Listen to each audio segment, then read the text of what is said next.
shack at. The bottles getting empty up the crack and we stacking chips, all of it's what I want. Plus money winners, that's what I'm on. You can say I'm gone. I prefer elevated pub sports radio. Time to get educated, get produced, leave the juice, letting loose with so much abuse that the bookies wanna call a truce. They getting slaughtered. Can't forget Jeff and low baggers in the chat. That's a lethal weapon. We be pubbing.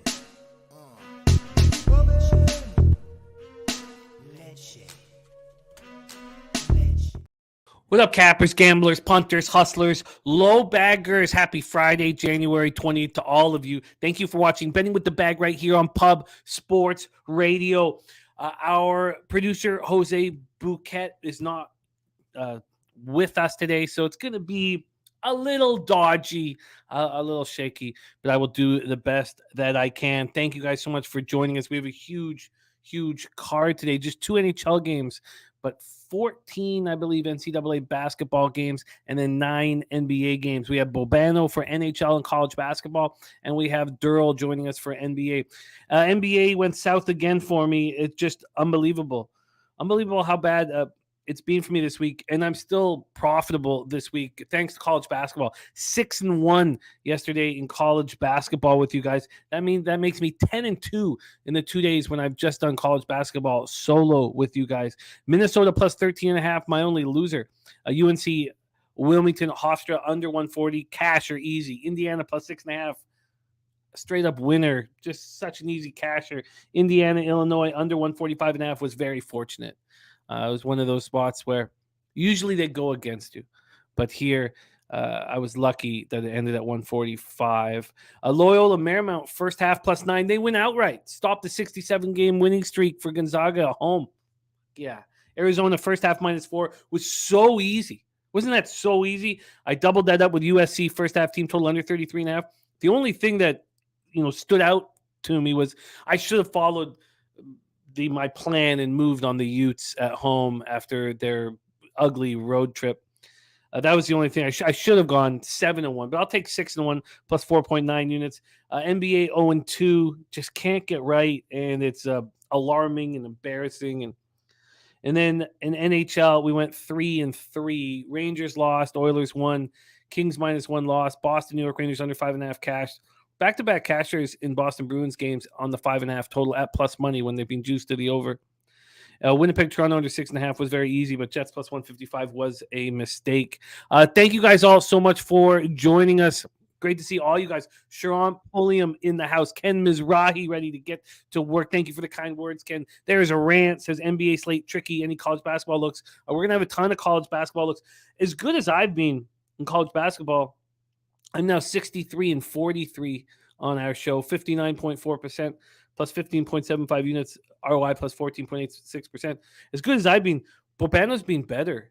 He's 40-24 on the show in college basketball, hitting at 62.5% plus 13.53 units, ROI plus 21.14%. So combined, look at this combined. We're 103 wins and 67 losses. It's impressive. So don't worry. There are going to be a ton of college basketball looks. I love these Friday slates as well. There's Viper NB in the house. Sean Pulliam ready to get to work. Ron Walsek says, it's my birthday Saturday. Our guy, Ronnie Walsek.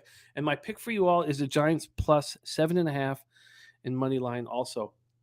They are no longer a public dog, which is very interesting. No longer a public dog, now just 55% of the tickets on them. 55% of tickets, 55% of the cash on the New York Giants. So I'm very interested in that spot. I did move on the under 48. 75% of tickets, 73% of cash is on the over in the Giants game.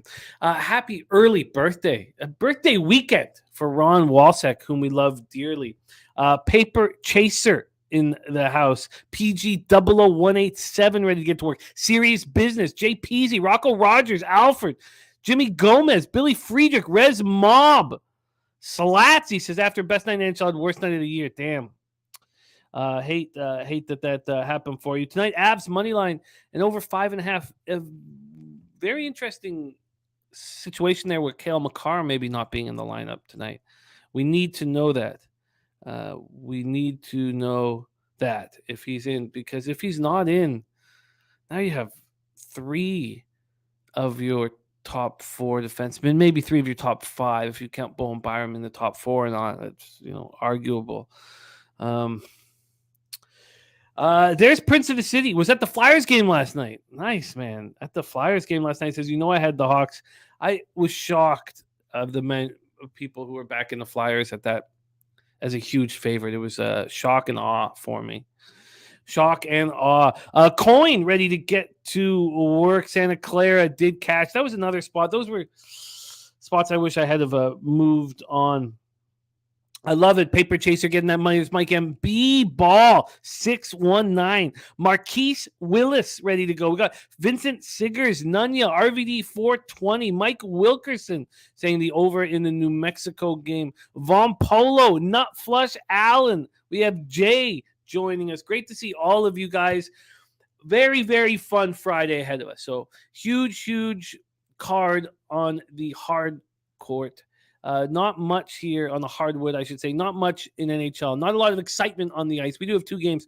We're going to break them both down right now. So please, without further ado, let's welcome our first guest here. Let me set this up as I am the host here now and the producer. Let's welcome him from Hamilton, Ontario, Canada's black and yellow, Mr. Ian Cameron in the house. Ian, how are you, my friend?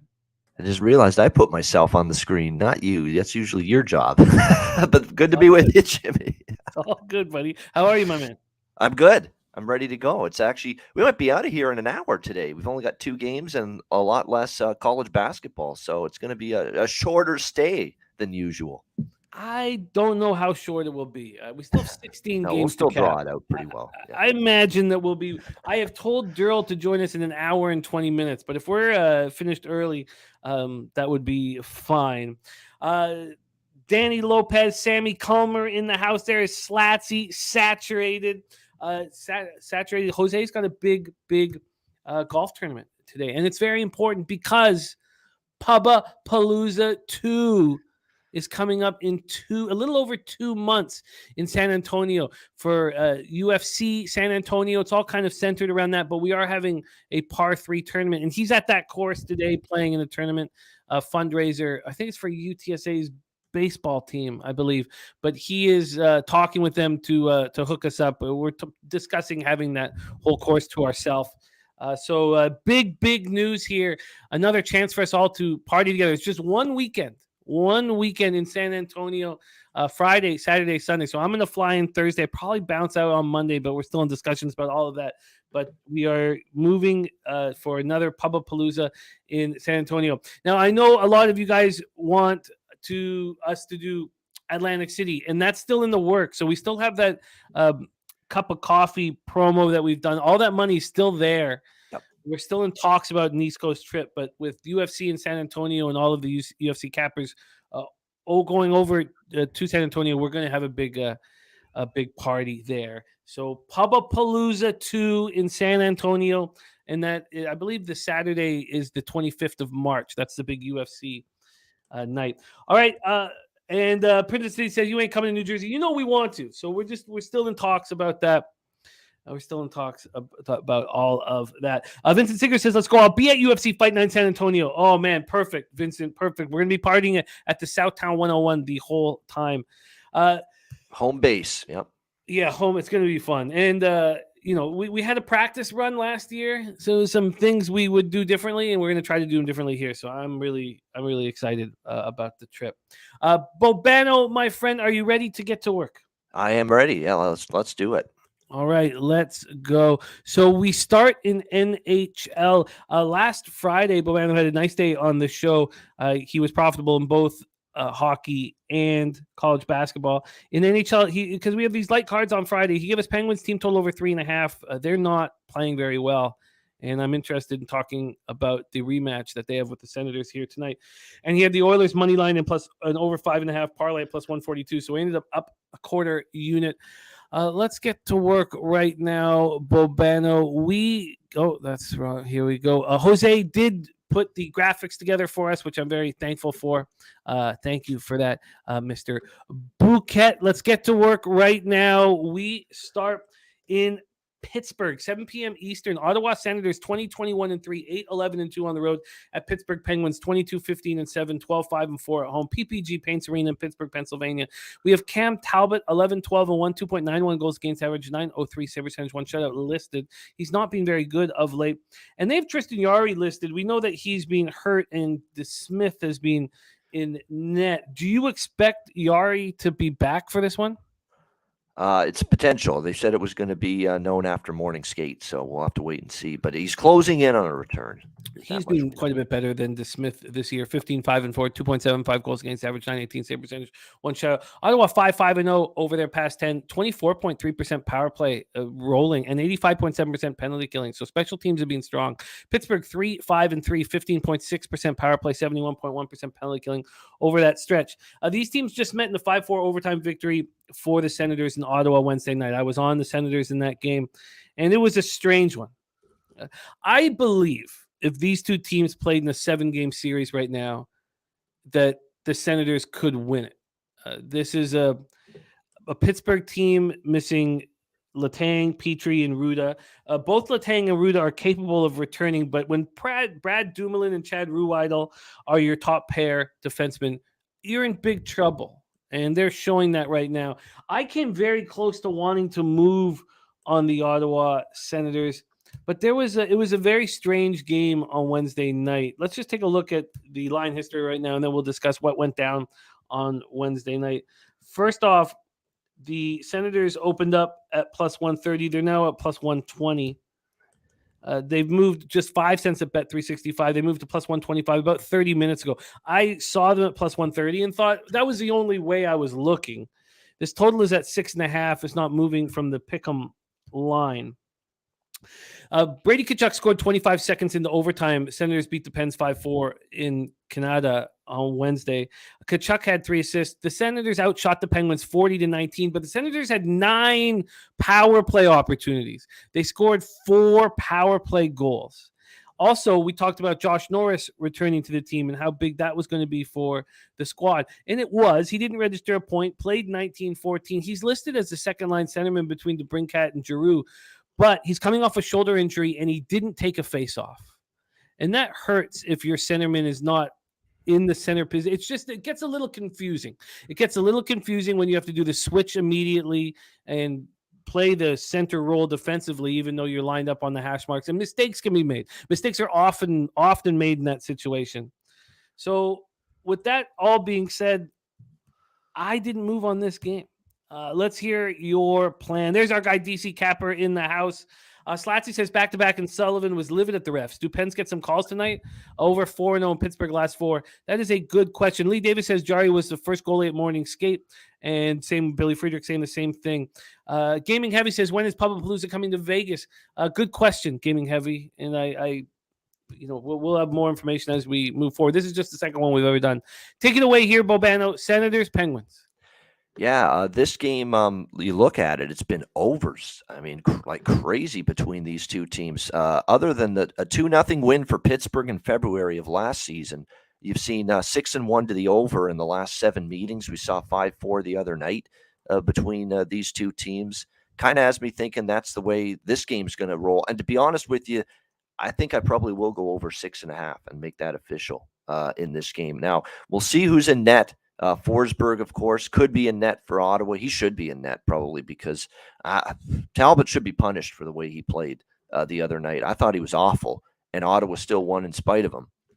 Like, he's giving up, the puck is going through his glove. He's giving up goals right through the wickets.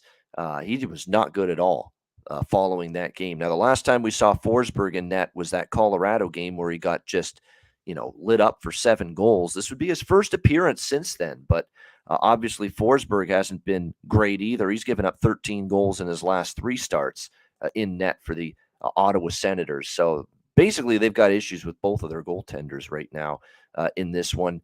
Pittsburgh should score goals, but I don't trust Pittsburgh's blue line right now. They've got 3 good defensemen out, Letang, Petrie, and don't sleep on the absence of Jan Ruda either. Stay-at-home defenseman, blocks a ton of shots, was very integral for Tampa Bay, when he played for them the last couple of years. That's actually one of Pittsburgh's better, just, get in the road, block shots, take people out in front of the net. Jan Rutta is very good at that. He's one of the best at that, believe it or not, for Pittsburgh. He doesn't give you anything offensively, but he's very good in his own end. And he's out too, or he missed the Ottawa game the other night. They say he's day-to-day. Maybe he comes back tonight, but it's not a sure thing. If he's missing too, Pittsburgh's defense is very vulnerable. They've shown that. All of a sudden you look at the Penguins here, the last couple of games, 3 goals allowed to Anaheim, 5 allowed to Ottawa. In the last 2 games, they gave up 4 to Vancouver, 4 to Winnipeg. So they haven't exactly been defensive stalwarts either. So you've got that. You've got 2 teams kind of struggling a little bit to keep the puck out. You've got 2 teams that head-to-head, 6 of the last 7 over. So rather than a side, that's where I'm going here, over 6.5 here with Penguins Senators -104 at Bet Online. You're getting a lot of agreement from Slatsy and Nutflush Allen. I'm sort of hesitant on this spot. I can understand the look, though. Bobano on the over 6.5 at -105 here. And I'd be very interested to see if Letang and Rutta do return tonight. That would probably change, even just getting one of them back would probably change my thought process on this. And I imagine that getting Yari back will boost the squad as well. Let's move on here. That was Senators Penguins. There's Lucas Ryan in the house. Great to see you. JT Eel says, I still think something is off with Pittsburgh. I wouldn't play Ottawa tonight either, though. Bobano is on the board on the over 6.5. Let's move to game 2 here for us. 10 p.m. Eastern. Colorado Avalanche 23-17-3, 12-9-0 on the road at Vancouver Canucks 18-23-3, 8-11-1 at home at Rogers Arena, Vancouver, BC. Alexander Georgiev 16-11-3, 2.75 goals against average, 9.15 save percentage, 2 shutouts. He's been good this year. Spencer Martin has been atrocious, just an atrocity. And the idea that you have a goaltender like Thatcher Demko, who's now on his 2nd major hip surgery, and you wouldn't understand the necessity to have a solid backup, a goaltender, is just a further disappointment in the Benning Rutherford regimes. Rutherford's done nothing, changed nothing. I can't believe that press conference. I wondered, is that a real-life press conference that guy had the other day, Rutherford? I mean, he's just basically mentioning all the mistakes he's made and talking about how bad of a job he's done and how this team's got to bury themselves down at the bottom of the standings. And it was the most bizarre thing I've ever heard. And this is a guy that's been a respected, member of management in the NHL for 2-3 decades now, Jim Rutherford. And I'm wondering now if this is a guy that's kind of losing his scruples a little bit. His faculties are, eroding as he's getting old. I'm starting to think that about Jim Rutherford, honestly. And he's a guy that's obviously had a great, great career, but my gosh, it's been disastrous here. It's after all. I just wish Benning would have said something like that, about all the horrific mistakes he made. Really, I don't think. I like Mikheyev and Kuzmenko. I thought those were nice pickups.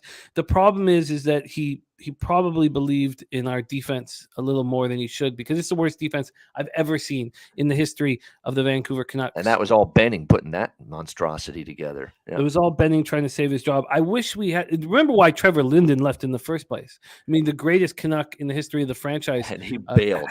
Had to leave because they wouldn't start over. And Benning kept digging a bigger hole and a bigger hole instead of trying to climb out of one. It's just it's an atrocity. And Spencer Martin. He said, I'm getting out. I'm just going to be an ambassador to the team. I'll do some, charity events and shit for the team now that I'm retired. But I'm getting the fuck out of this management mess that you guys are digging yourself into. Yeah. And that you knew there was serious problems when a Captain Canuck leaves. Colorado 4-5-1 over their past 10, 15.4% power play, 72.7% penalty killing. Vancouver 2-8-0 over the past 10, 18.9% power play, 63% penalty killing. The Avs look to have righted the ship just before the All-Star break. So they're coming off their 3rd straight win, 4-1 at Calgary on Wednesday. They've outscored Ottawa, Detroit, and Calgary 17-4 over the 3-game winning streak. The giant issue here, the elephant in the room, is Cale Makar, added to the injury report with an undisclosed ailment. We don't know what's going on, but if they're already without Bowen Byram and Manson. If they're without Makar too, I believe they simply can't be backed. And maybe that, and the line shows you that. Look at you have the worst team fathomable in the Canucks of late, maybe just a slightly better than Arizona. And the Avs open up at minus 168, and there's a 16-cent move towards the Vancouver Canucks. Honestly, I agree with that move. If Cale Makar is not in the lineup, maybe we take a flyer on the Canucks. It's hard for me to utter that fucking statement, but you hear from the old heads that he is the best defenseman they've seen since Bobby Orr. And Canucks coming off their 5th loss in 6 games, 5-2 at home to the Lightning on Wednesday. Look, they're in a horrible, horrible hockey team, but they're at home, and they do have parts of the pieces of the puzzle that are good. The power play is struggling, but it shouldn't be. And we'll hear what Bobano has to say about this. This total has, there are some 7s. They're not real 7s because it's plus 117 to the over. But right now it's minus 132 to the over at Pinnacle, minus 135 to the over 6.5 at Bet 365. Honestly, without Makar, I might even think about going back to the underwell that we were catching nonstop when McKinnon was out of the lineup. Take it away for us, Bobano, Avalanche Canucks. Not me. I've been riding Vancouver overs. I'll be on another Vancouver over here. Over 6.5 for me, minus 133. No, minus 132 actually at Pinnacle is the best we've got. Yeah, over 6.5, minus 132 at Pinnacle. Yeah, I just have to keep riding it. I mean, it's been cashing every single time. I mean, these Vancouver overs. When's the last time a Vancouver game's had less than 7 goals? It's been a while. Actually, the last time it happened was against Colorado, believe it or not. Canucks beat them 4-2 on January the 5th. That was a different Colorado team, though. January the 5th, they're still ravaged with injuries, still a struggling team.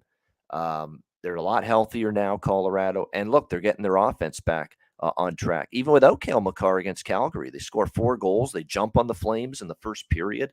I'm actually not too worried about the offense without Makar. I think for a couple games, they can survive it. And they can most assuredly still get their offense going tonight without Cale Makar against this sieve defense of the Vancouver Canucks. That's how I see it. And you look at the Avs. Since they had the team meeting, which was after the loss against the Chicago Blackhawks last week, it was a bad loss, 3-2. I mean, they had beaten Edmonton in overtime. It looked like they're going to get their game back together with that comeback win against the Oilers. Then they dropped 2 in a row against Florida, Chicago. The team said, enough is enough. We're not a playoff team at the moment. We need to get going. We need to be consistent every night. We need to get on a run. That's basically the kind of shit they said in the team meeting after the Chicago loss. Well, what has Colorado done in 3 games since then? Well, they've outscored the opposition 17-4. 7-0 against Ottawa, 6-3 against Detroit, 4-1 against Calgary. The offense has come to life again. This is a Colorado team that I think is going on a run, and I don't think they look at this as a flat spot. There's no flat spot when you're 2 points out of a playoff spot and you're talking the way Colorado's talking. Like, we got to get on a run. We got to get on a heater. We're a better hockey team than we've shown. And to be honest with you, McKinnon's back. They got Nichushkin back, so they're still without Manson, still without Byram. Makar day to day. Now, it's not for sure that Makar has been ruled out tonight. We're going to have to wait and see on that. But, they were able to score without him. They generated a lot of quality chances against Calgary without him. And if they were able to do that against Calgary, even without Cale Makar, assume he doesn't play tonight, they should be able to do that in bunches against this Vancouver team. Vancouver just shits quality scoring chances given up out of their keisters to the opponent. They've done that all year. And I think probably you're going to see that again here tonight. So this is actually 3 bets for me here. Colorado in regulation, minus 106. We're also going to take that. We're going to go Colorado team total over 3.5, minus 121. And we're going to go with that over 6.5, minus 132. Okay. Avs team total over 3.5. What was the juice on that one? The over 3.5, minus 121. Minus 121. And then you have the Avs in regulation at minus 106. The road trip that the Canucks went on, it was ugly record-wise. Going 1-4. They really didn't play quite as bad as the win-loss situation made it look. Come back on Carolina. They did play hard. They did. They lose to believe it or not, Florida on that road trip. 4-3. They lose to the Lightning 5-4. They lost to Pittsburgh 5-4 with a 3-0 lead in the first period. If Makar is not in, I do not believe that the Avalanche are as dominant as they looked. And I think that these road trips can become a little bit more tiring as you go through them. So if Makar is not in, I will think about not believing this run of dominance that they've been on, and thinking that it will start hurting them. And I always had that rule: if a team's missing 2 of their top 4 defensemen, I will fade them, and I will go back to it. And I know I'll be the only person doing that, and that's fine. And I'll also take the under 6.5 at a huge price as well if Makar's not in. But I need to know if Makar is not in for sure. And I'm not saying this with a ton of confidence. Like I don't like hearing every single person on the other side. But I watch this Canucks team closely, and they can score. That's why I like the over 6.5. That's why I've been on the overs with Vancouver, because they do score goals. It's just that they can't keep them out. They just can't keep them out. I hear you. And you're going back to a well that you've been cashing in, and I totally get it. I get it. So at this point, I'm doing nothing on these 2 NHL games. Bobano on the over 6.5 in Ottawa. Pittsburgh, he's on the over 6.5 here in Colorado, Vancouver. He's on the Avs team total over 3.5 at -121. And he's on Avs in regulation. I like hearing that, Sharon. I like hearing that. And, look, Colorado jumped all over the Flames in the first period and then parked the bus. Yep. It worked. And I'm interested to see how this bangs out. All right, so there we go. There is the NHL, fascinating NHL card. Let's move on to college basketball. Coming off of a giant 6-1 day. College basketball just saving my year and saving my week. Now 63-43, 59.4%, up 15.75 units. And Bobano doing even better. He's 40-24 at 62.5%, plus 13.53 units here. And on last Friday, he went 7-4, plus 2.65 units. We're running real nice. And I love these small schools. I prefer to cap the small schools, but I know for interest on the Wednesdays and Thursdays when we do the show that the big schools are what everybody wants to talk about. Let's get to work here, Bobano. We get into college basketball. Every single one of these games will be broken down by us. Let me make sure I've got the line history. Yesterday was wild. Yesterday, was the chat has much more knowledge on college basketball than I do. I did it solo with you guys, but it was just reading the markets and going 6-1 has given me a ton of confidence with the way we're gambling in college basketball. So let's get to work right now. We start at 6:30 p.m. Eastern. Ball State Cardinals 13-5, 4-1 in the MAC at Kent State. Golden Flashes 15-3, 5-0 in the MAC. We're in Kent, Ohio for this one. Kent State opening up at -9.5. They've moved to -8, so a 1.5 point move towards Ball State. From a total situation, there's been a 5-cent move to the over, but it's sitting at 138. Take a look at the cash flow for this one. We have, 17,236 tickets bet on Ball State, Kent State. That is nuts. 45% of the tickets on Ball State and 57% of the cash. So bigger bets coming in on Ball State, and we've seen them move from 9.5 point dogs to 8 point dogs. So some sharp action on Ball State. Then there's not going to be a ton of information on the cash flow for totals. There's only going to be 4 games that give us the actual cash. Ticket-wise, though, 76% of the tickets are on the over, and there seems to be no fear from the markets, really, 5-cent move in that direction. Ball State comes in off its second straight win, 71-70 at home over Western Michigan as 9-point favorites on Tuesday. It wasn't a very good performance. Kent State comes in off its 9th straight victory, 77-63 at Eastern Michigan. Very weak Eastern Michigan squad on Tuesday. That was one of our few mistakes that we made last Friday, was backing Eastern Michigan, but we also had the over in that game, and it soared over. Take it away for us here, Bobano, Ball State, Kent State. Yeah, I like Ball State here, plus 8.5. I like them in a road underdog role where they've been very good.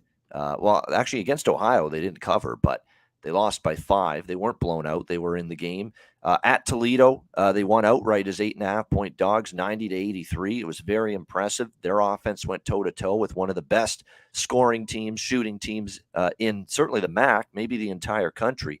Now, it's not easy to fade Kent State. They're on an incredible win streak, and this is a team that played down the stretch last season, incredible basketball too. So it's really something that's just carrying over into this year.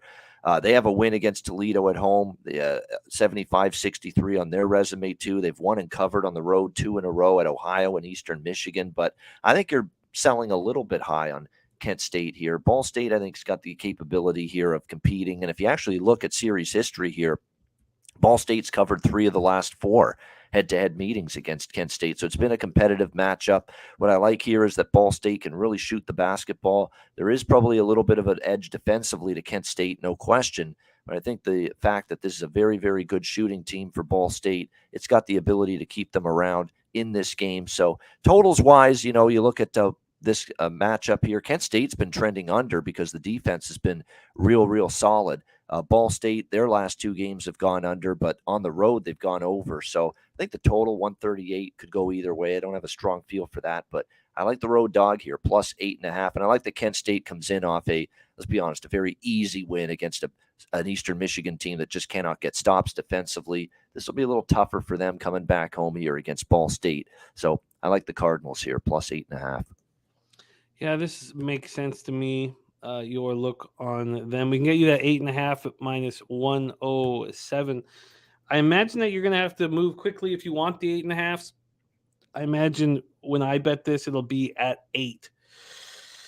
So here we go. Lee Davis, I love the trend you're talking about. So it's unranked home favorites versus top 25. Unranked home favorites versus top 25 are 16-6 against the spread on the season. Michigan State minus 2.5 yesterday. Yep.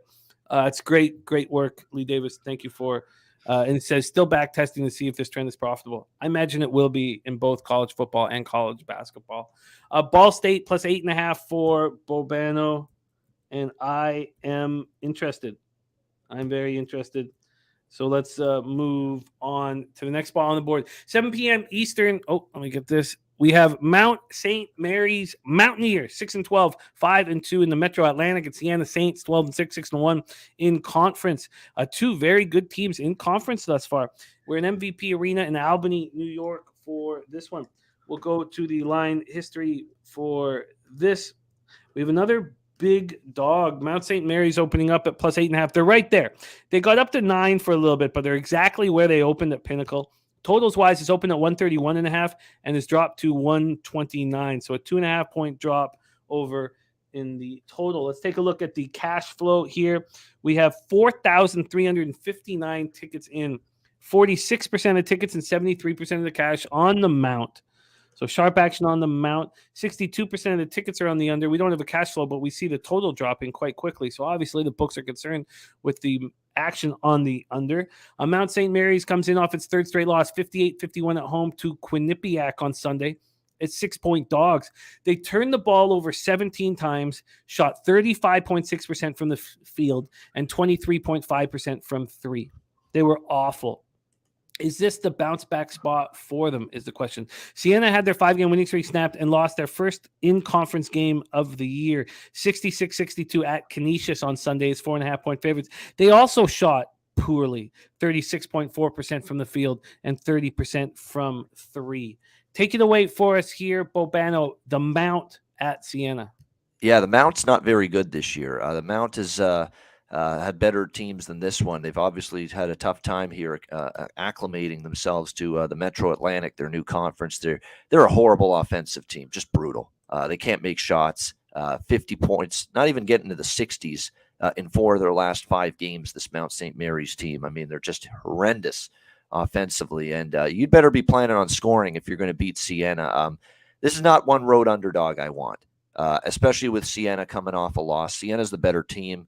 I'm just thinking about if I want to bet Siena and how do I want to bet them going into this game. But it's a good spot off a loss. Respond back home. I think they just got, those back-to-back road trips, go from a Friday to Sunday in this conference, back-to-back on the road are not easy. You'll see a lot of teams, even some good teams. Even Iona lost the back end of a back-to-back on the road from Friday to Sunday just a couple weeks ago. A lot of times, though, you'll see teams respond, bounce back favorably when they're in that kind of a situation. If you look at Siena this year and the way they've trended here at home, I think there's probably an opportunity for them maybe to start strong here in this game. It wouldn't shock me, although a lot of their, point spread covers have been good second half. So maybe I shouldn't shouldn't bet the first half because I was leaning that way, but I'm looking at some of their recent results. They haven't been great in the first half. They've been tied or just barely ahead. And then it's the second half where they've surged and they have gotten obviously a much bigger lead. So we'll have to wait and see. But Mount St. Mary's is definitely not a team I trust here to step up on the road against one of the best teams in this conference and a team coming off a road loss coming back home. Definitely a Siena spot to me. I lean to the 8.5. I might pump the brakes on betting it, though. The biggest key is Canisius coming off that loss. I wish it wasn't the case. If it wasn't the case, I'd be on the Mount. We talk about dogs in the Metro Atlantic, and that too. That's another reason why I'm probably not going to bet Siena. It's just the dogs in this conference. It's amazing. Yeah, look, I'm completely with you. I see what your thought process is throughout it, and that's going to keep me off the Mount here, but clearly sharp money on the Mount. But there's Matty Ice in the house. Matty Ice, taint play of the day is Mount St. Mary's, Siena under 131.5 from that does make sense. Matty Ice. Yep. It's dropped all the way down to 129, so he got in at a nice spot. 6 straight unders for Mount St. Mary's, and they can't shoot a lick. How do you bet them over? How? Yeah, it's no argument.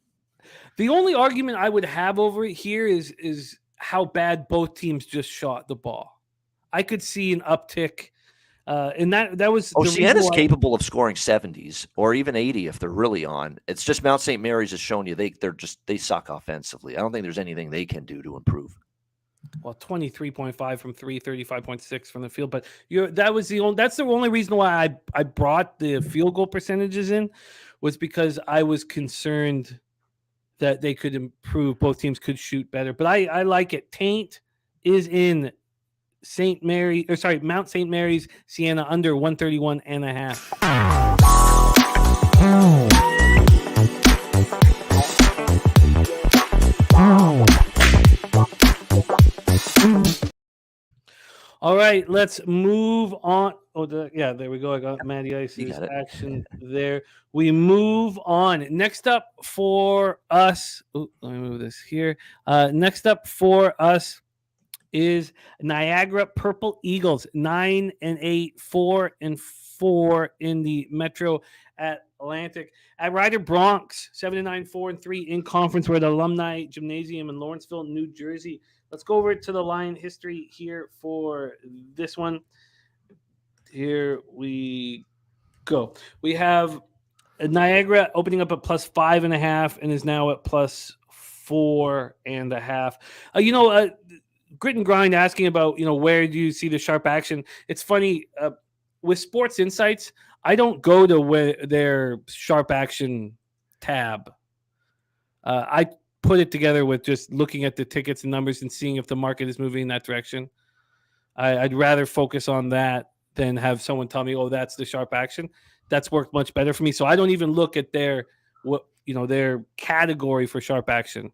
I should just probably, for anyone who has Sports Insights, that's just the way I do it. Everybody can handle their own capping differently. Niagara opening up at +5.5 now, +4.5 from the total situation. Opened up at 129 and it's dropped all the way down to 126. It got down to 125.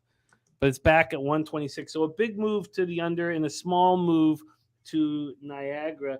Let's take a look at the cash flow for this one. 3,143 tickets in. Man, there's some big ticket counts on some of these games, which makes it a lot of fun to study. 3,143 tickets here. 49% of the tickets, 64% of the cash on Niagara. Market moving a point in that direction. Then you have 71% of the tickets and 96% of cash on the under, and the market moving heavily in that direction. Niagara comes in off its third straight loss, 66-64 at home versus Marist on Sunday as 4.5-point favorites. They shot 52% from the field and 36% from three in the loss. Riders snapped their 3-game losing streak on Sunday, winning at Iona. Big upset, 70-67 as 12.5-point dogs. Iona's lost 2 of 3 in conference. Take it away for us here, Bobano. Niagara, Ryder. Yeah, I'm tempted by I'm tempted by, first of all, with the total, I'm tempted by the over just because Niagara sort of, picked it up a little bit offensively in some of their recent games. They've actually gone over in 3 of their last 4, and we're only talking 120s here in this game.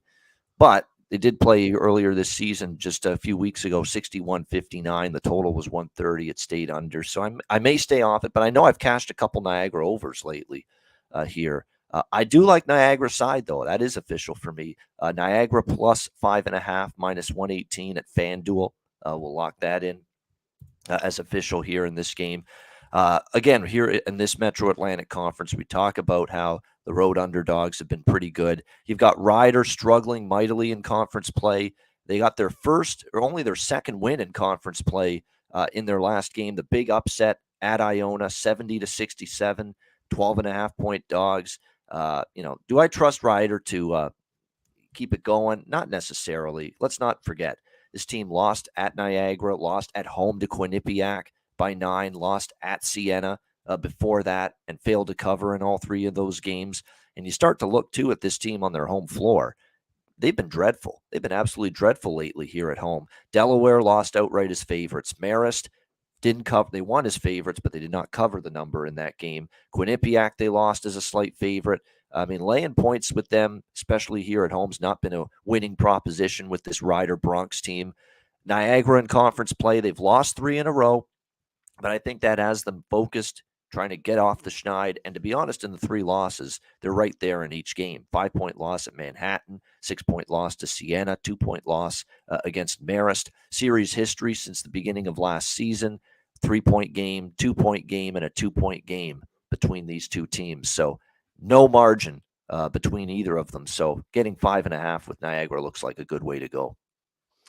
Minus 118, 5.5. I'd love to get the 5.5. It's not available for me at that number, but I am interested in that spot. Loopy, I was just in Niagara a little while ago. They don't have sportsbook set up in the casinos. The first one that's now set up is at the Caesars Palace in Windsor.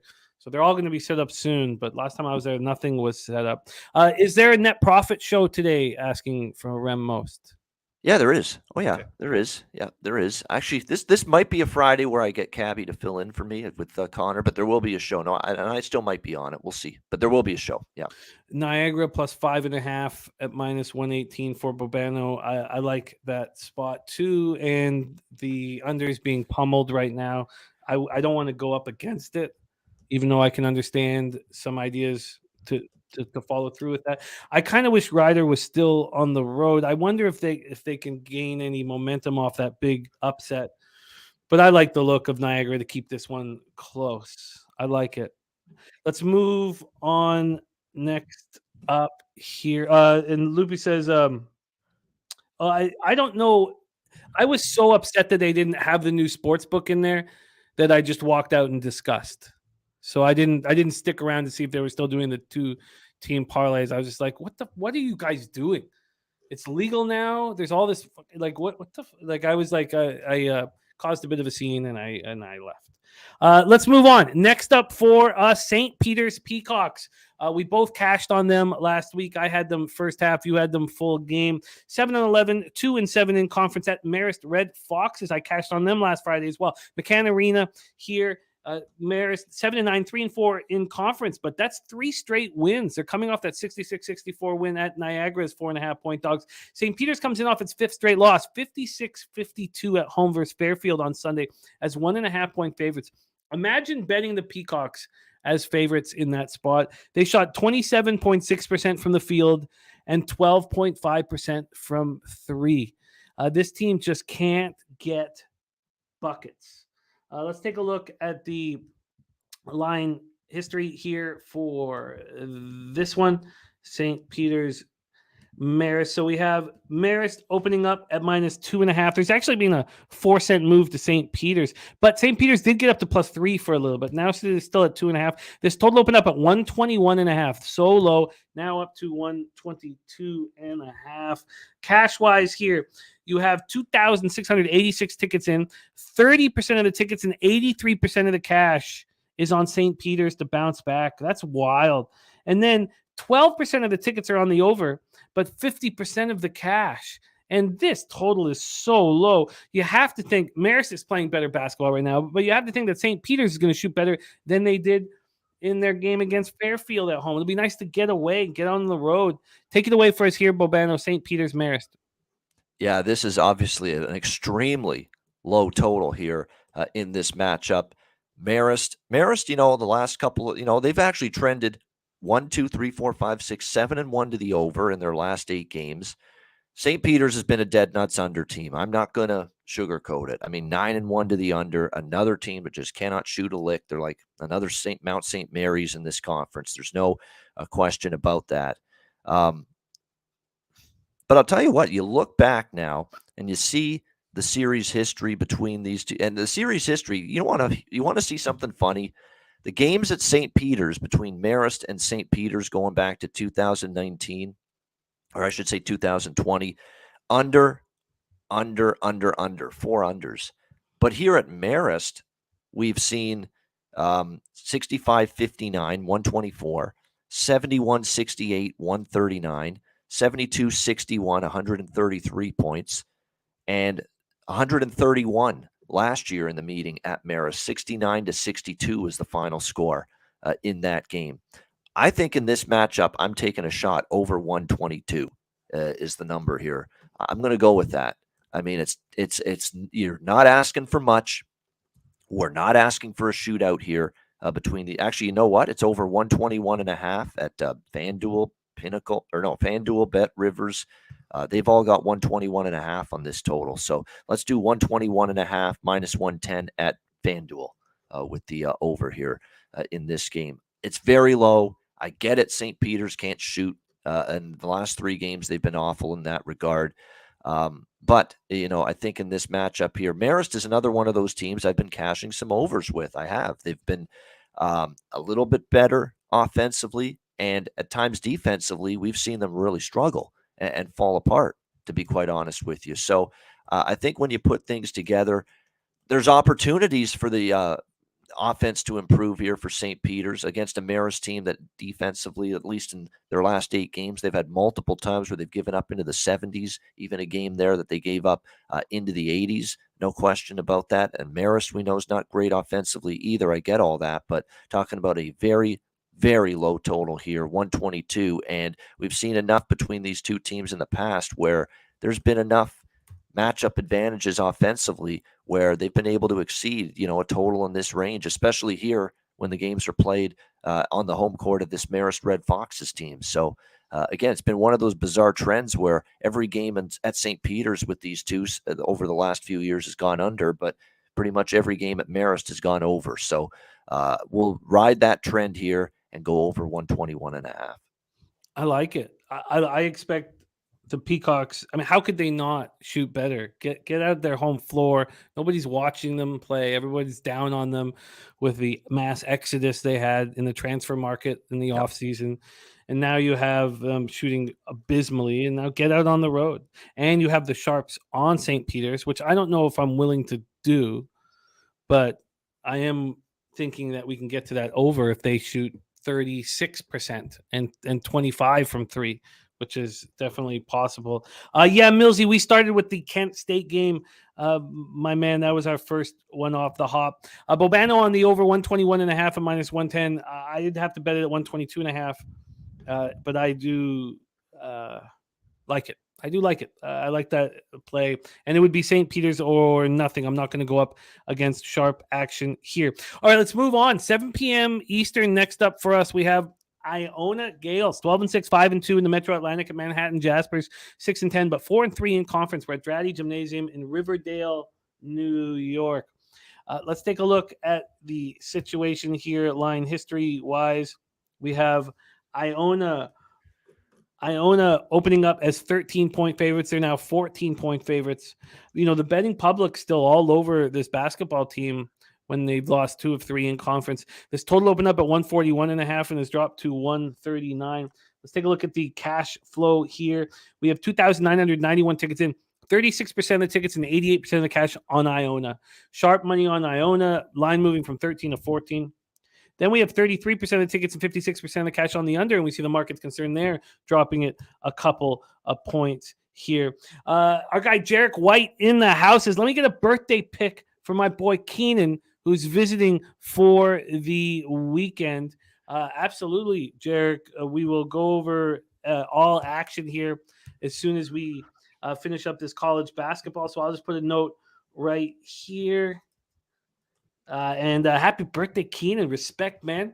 Let's get Keenan that cash. And shout out to Jarek as well. Thank you guys for joining us. So let's move here on this Iona game. Iona comes in off its second loss 3 games, 70-67 at home to Ryder on Sunday is 12.5-point favorites. We discussed that already. Manhattan comes in off its second straight win, 62-57 at Mount St. Mary's on Fridays, 5.5-point dogs, and they shot the ball well. 46.2% from 3 and 33.3%. 46.2% from the field and 33.3% from 3. And that is shooting well for the Jaspers. Take it away for us here, Bobano, Iona, Manhattan. Yeah, this is I'm on actually 2 plays here. Manhattan, I'm on them with the points. I mean, Iona's 0-3 against the spread. This is an overvalued squad right now. There's no question. Series history, there's not much evidence of Iona beating this team handily the last few meetings. I mean, you have to go all the way back to 2021 when the Iona Gales won by more than this point spread. The last 3 meetings, it was 77-70 Manhattan, 88-76 Iona, and then 74-72 Manhattan last year late in the season. And Manhattan's covered 3 straight between these 2 teams. So I just find Iona, look, they're not playing their best right now, a little inflated. It's, by the way, plus 14.5, minus 115 at FanDuel with Manhattan in this game. And I'm also going to go with over. I'm actually going to disagree with where the total is going in this one. In some of these games, I agree. I don't think I agree here. Over 139, minus 113 at Pinnacle is the over I'll jump on here with this game. So that's over 139, minus 113 at Pinnacle. I think the way I see it, Iona is still a very good offensive team. If you actually look at their offensive efficiency, 70th in the country. They're going up against the 332nd ranked defensive efficiency squad in the country, Manhattan. The way I see this is if Iona covers, the game is going to go over the total. So basically, I don't think I'll lose both bets. If Iona's going to win and cover, it's because they just, get back to shooting the ball extremely well, something that they did not do against Ryder in the loss over the weekend.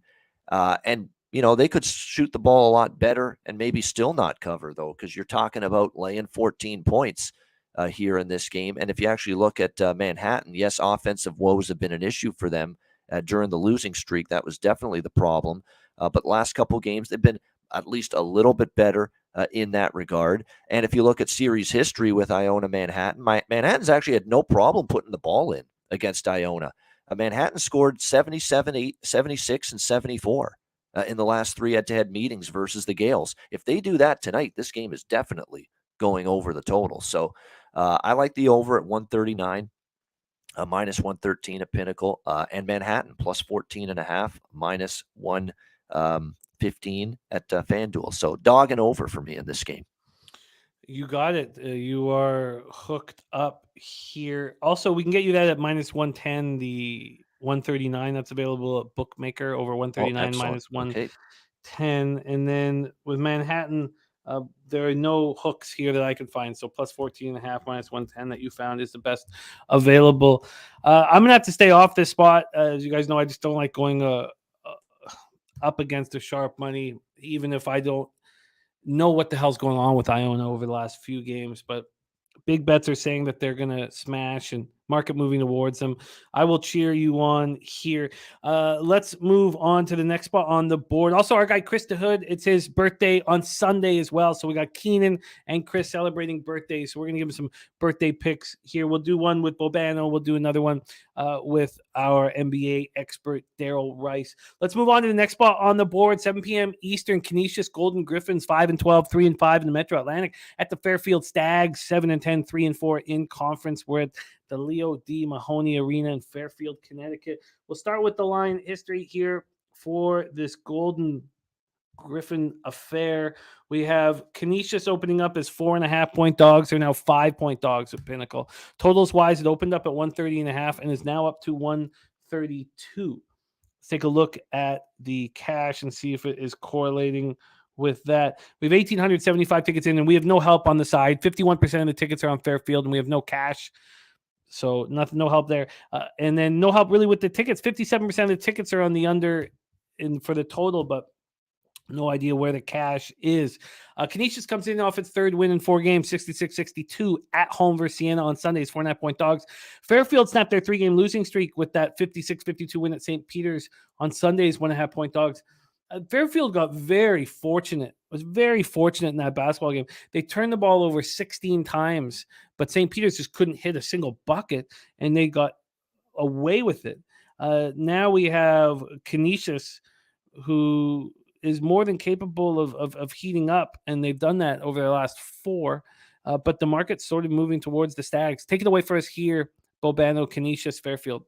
Yeah, I'm on Canisius here, plus the points. I like them. They're starting to trend up. They're starting to play better basketball at really at both ends of the floor, but especially here during the win streak. You know, the defense has actually played a lot better as well.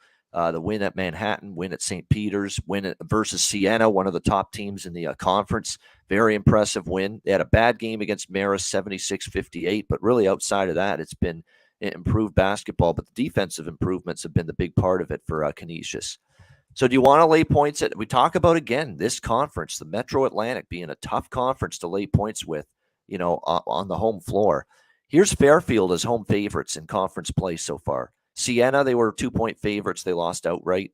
Niagara, they were 3.5-point home favorites. They lost outright in overtime. So not only didn't cover as home favorites in conference play, Fairfield, they lost both the games outright as home favorites. That's not a track record I'm looking to lay points with right now. And if you actually go back further, in a non-conference game at home against Sacred Heart, they were laying 7.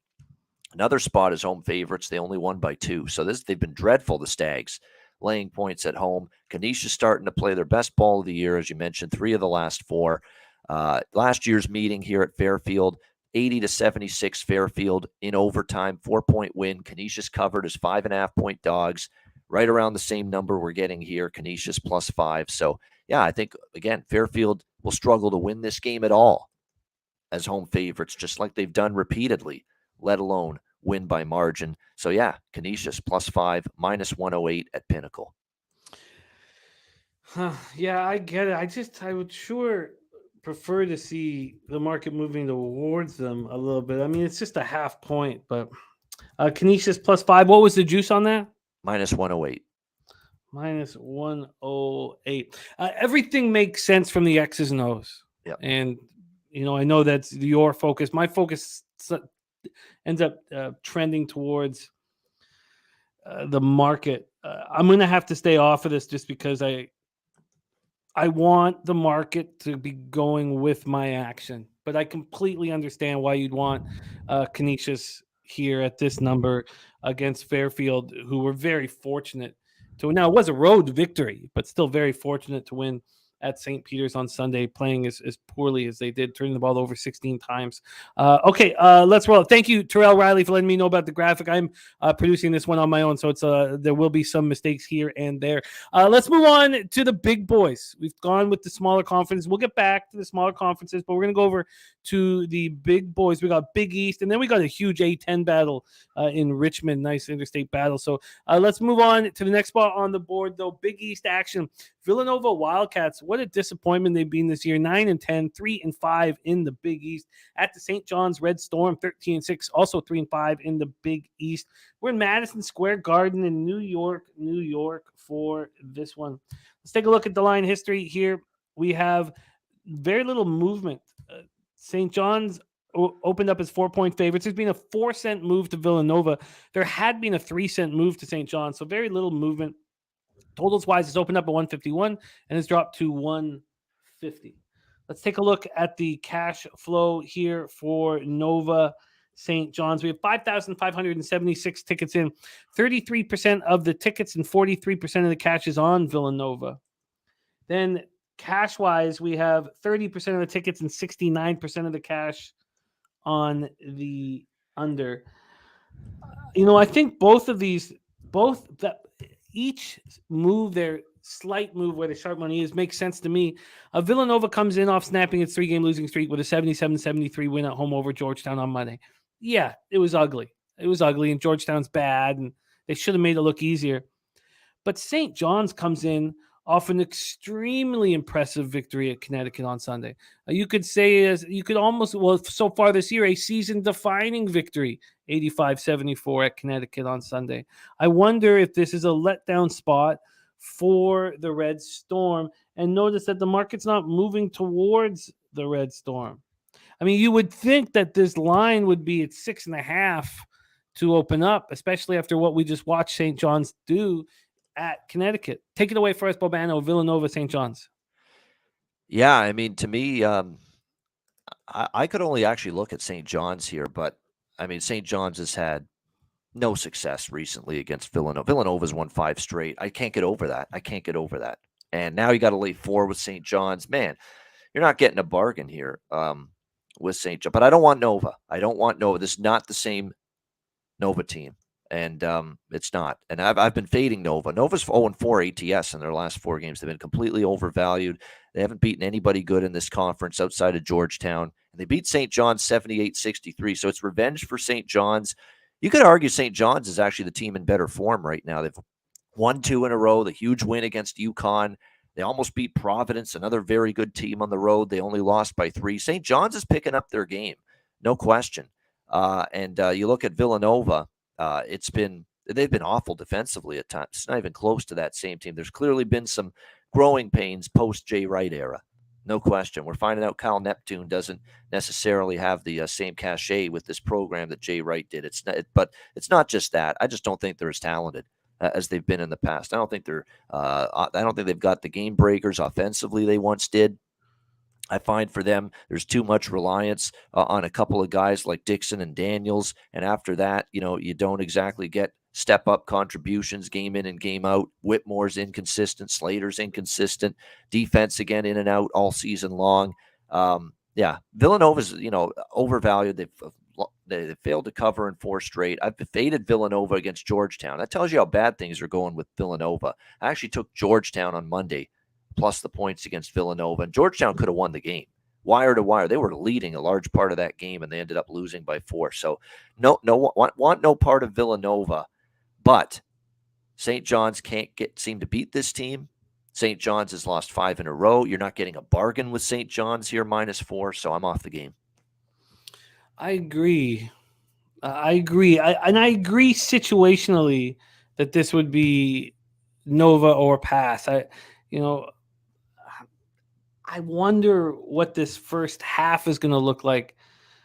With St. John's can't beat Villanova here. They'll probably, I don't know when they're going to beat this team. I know Villanova's had their number, but Villanova's down and weak right now. And St. John's already lost to them at Villanova. Now you got them home now in New York. You got to get it done tonight if you're St. John's. And if you don't, shame on them. They have not been playing at MSG. They weren't in MSG for their win at Butler, their loss to Marquette. So this is not always MSG. A lot of the games they play at that Carnesecca arena in too. Queens. Yeah. So they're not. This is not like a. I know this is where they want to be playing, but I expect them to struggle in the first half. In saying that, I still can't back Villanova. We're not just giving out picks for the sake of picks. I just can't bet them. Yeah. So it's one this thing is the game saying people want to bet. It's the marquee game on this night. I get it. I just can't bet Villanova, even though I think everything's kind of saying that they're the play here. But what I can bet, the market is moving to St. John's, which is unbelievable. Which is unbelievable because St. John's has never beaten this team in 5 tries. They've been owned by Villanova. And yet the market's still going towards St. John's. Look at St. John's or pass for me. Like which basically says if I had to make a bet on this game, I'd lay the points. I don't see the market going to. Oh, I guess there was a half-point move at 1 a.m, but it came back. Yeah. So there's been at Pinnacle. There's been a 4-cent move to Nova. Yeah. I'm going to take the first half under in this one. The full game's at 151. It's dropped to 150. St. John's coming off a spectacular performance. Now they have to play an MSG. Villanova, a hungry, angry group, and who knows how they'll handle MSG. I'm going to move on the first half under, and I like it quite a bit. The sharp action is on the under. Let's move on to the next spot on the board, and this is another big one here. A big one in the A10. VCU Rams 14-5, 5-1 in the A10 at Richmond Spiders 11-8, 4-2 in the A10. We're the Robbins Center. This is going to be a good one. This is going to be a really good game. Let's talk about the line history here first and foremost. Where is Commonwealth? Sorry, take me a should. Okay, we go. So VCU opens up as a favorite in some offshores and Pinnacle as well. Open up at -1.5 now at +1.5. Probably look at it from a money line standpoint instead to give you a better idea. VCU opened at -119 at Pinnacle. They're now +107. So let's see what Bet Online did with that. They have an even a bigger move. They opened VCU at -125. VCU is now +110. At BetOnline, the totals dropped from 132 to 131.5, and at Penny, it's dropped from 131.5 to 131. So let's see if the cash or the bigger bets are sitting here on Richmond and on the under. Sports Insights has given VCU 40% line value. It's the second most line value on the board. St. Peter's is the number one line value spot on the board. There's a ton of action on this basketball game. Battle of Richmond, 22,255 tickets in.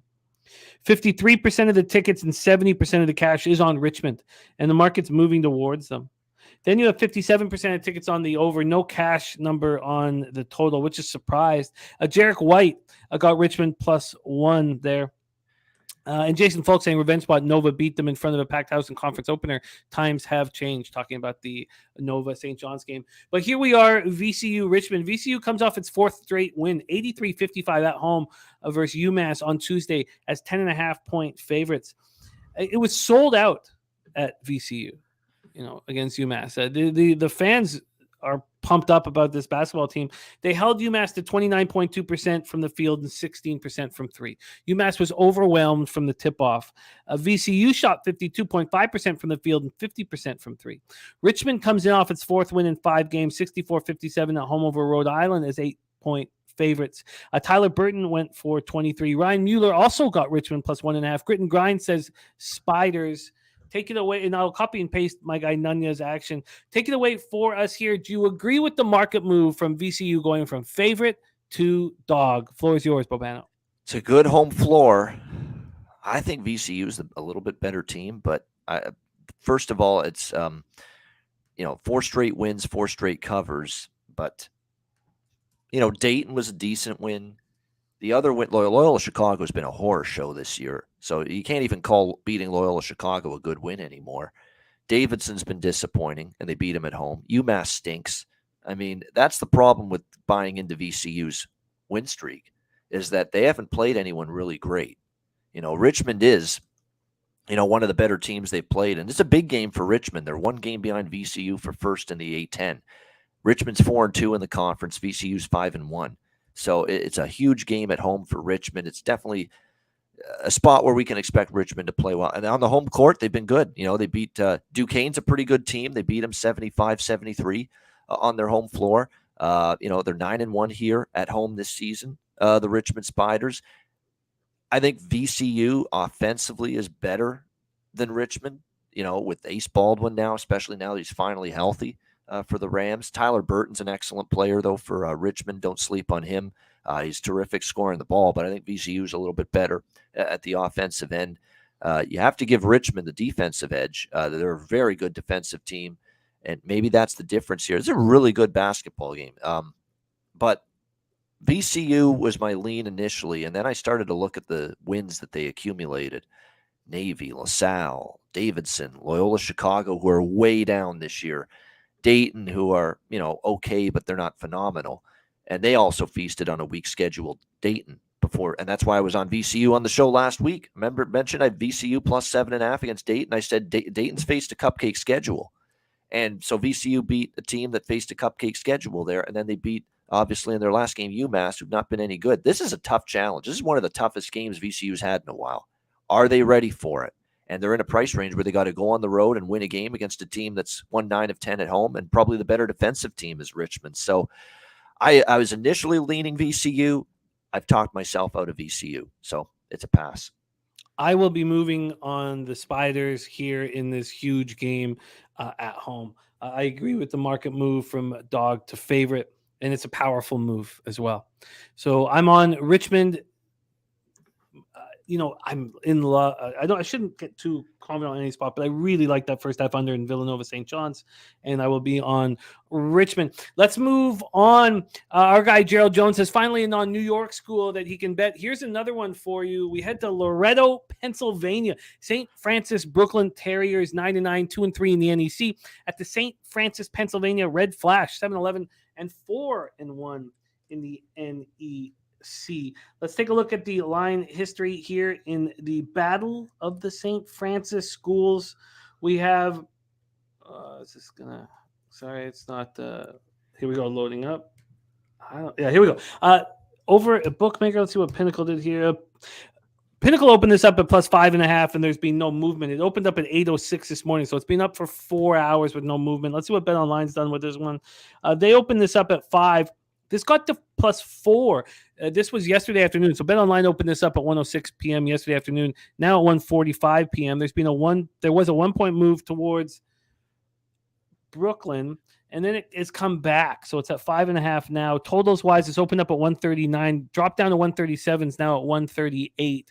Let's see what Pinnacle's done with it. They opened it up at 138, and it's just stayed right there. There actually has been a 4-cent move to the over at a penny. Let's take a look at the cash flow here for this one. We have 1,520 tickets in. 62% of the tickets and 81% of the cash is on St. Francis, Pennsylvania. We have 71% of the tickets on the under. We don't have a cash flow there. St. Francis, Brooklyn comes in off their third straight win, 73-66 at Long Island University on Monday as 3.5-point favorites. We will be talking about Long Island University in the next game. They have yet to beat a Division I school this season, so it's not a big win for St. Francis of Brooklyn. St. Francis of Pennsylvania had their 4-game winning streak snapped in a 54-51 loss at Sacred Heart on Monday as 3-point dogs.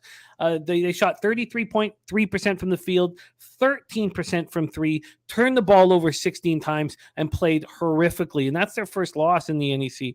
I expect them to bounce back here. I understand the move towards the Red Flash, but do you trust them as 5.5-point favorites because you have to win by margin? Take it away for us here, Bobano. St. Francis Brooklyn Terriers for St. Francis, Pennsylvania Red Flash. Well, St. Francis Brooklyn has really played St. Francis, PA for the most part pretty tough, actually. You go back to January 2020, and St. Francis Brooklyn is 5-1 ATS against St. Francis, PA. And so point spread wise, it's been all St. Francis Brooklyn. And in fact, during that stretch as well, I think they've won 4 of them as well. So I'm not laying points with St. Francis, PA. I don't argue they're probably the better team, but I'm not in a rival. I don't know if it's a rivalry. I don't think it is, just because they're St. Francis. One's in PA, one's in New York. But bottom line is, I'm not laying points. I mean, it's been St. Francis Brooklyn's consistently been right with this team. And look, they're playing better the last few games, believe it or not. St. Francis Brooklyn, they've won 3 in a row. They're starting to get some confidence right now. You could say, hey, the schedule hasn't been dominant, but they've gotten the job done here lately, St. Francis Brooklyn. And St. Francis, PA,